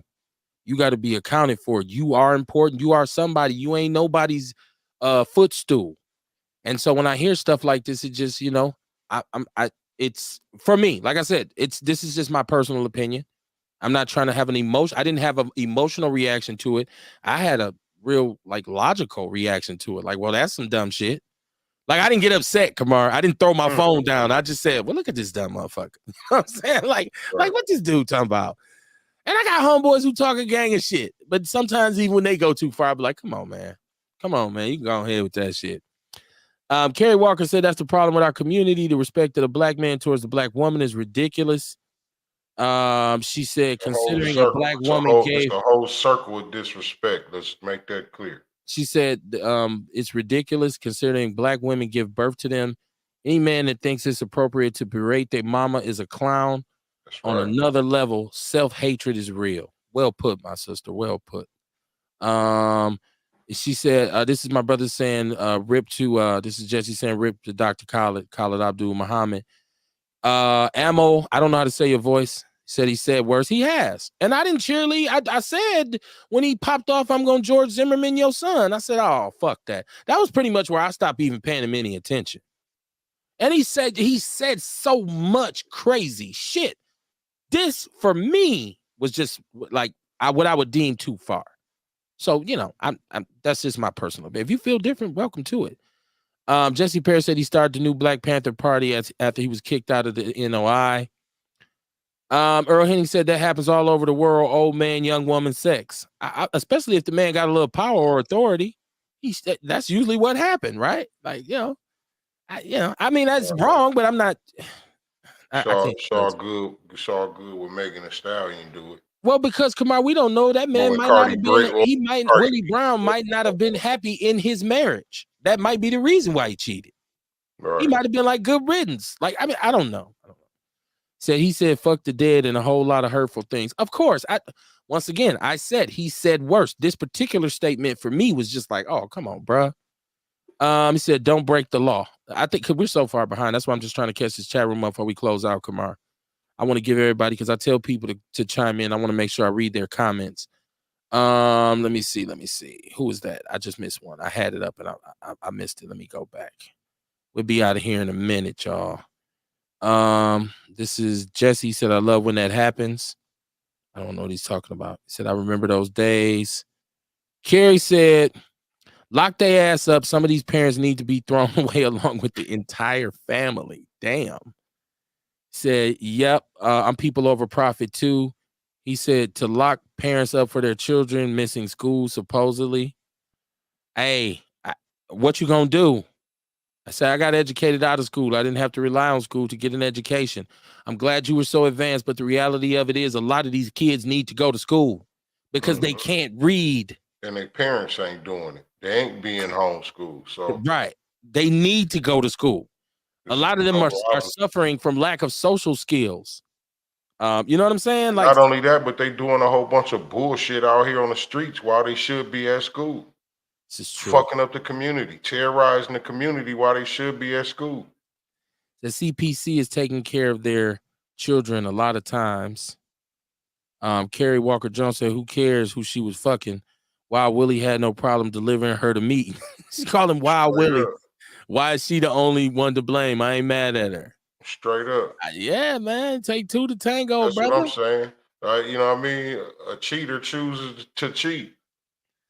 He said, I went to school off them Pell Grants it ain't too. The motherfucker who they cheated with fault. You're right, Jesse. Them Pell Grants was the shit back in the days. I was geared off them Pell Grants. Jordans every day.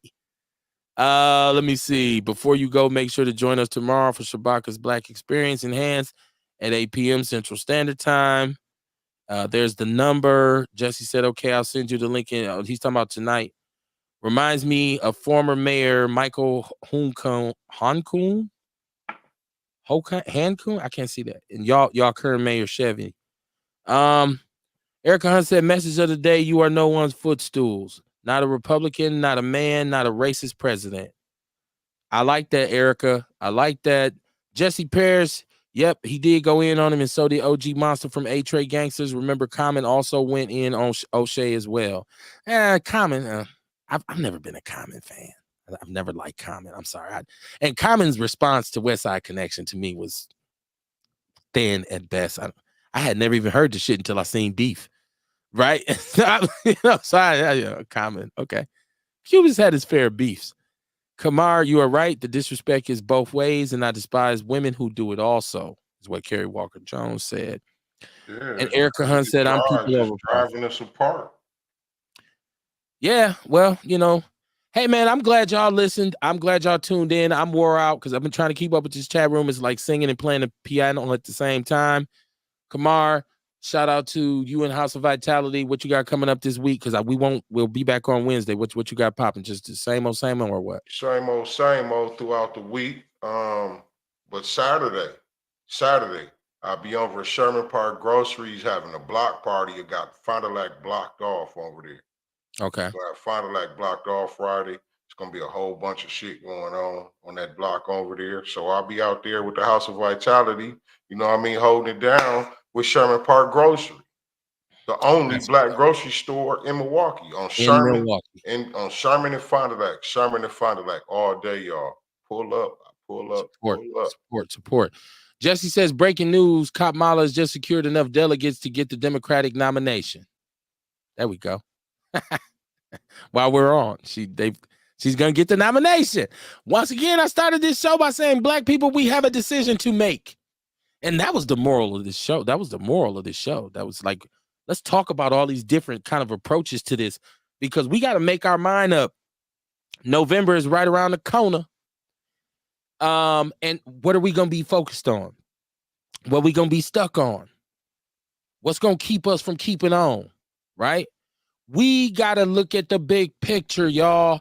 I love all the arguments for and against Kamala Harris tonight. Beautiful, because it gave you the whole spectrum, how this picture really looks. But now you got to say, with all that said, what the fuck are we going to do?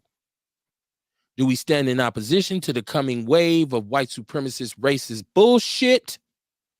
Do we play along with the status quo, which has also been counterproductive to us, and go along to get along with the Democrats?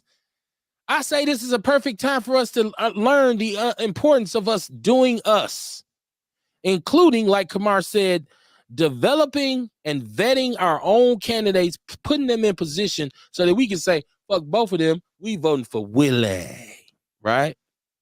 Hey, man, don't let your criticism of the community outweigh your contribution, because that makes you a coon. I will see y'all Wednesday night, man. Peace and love. Willie, I'm Willie.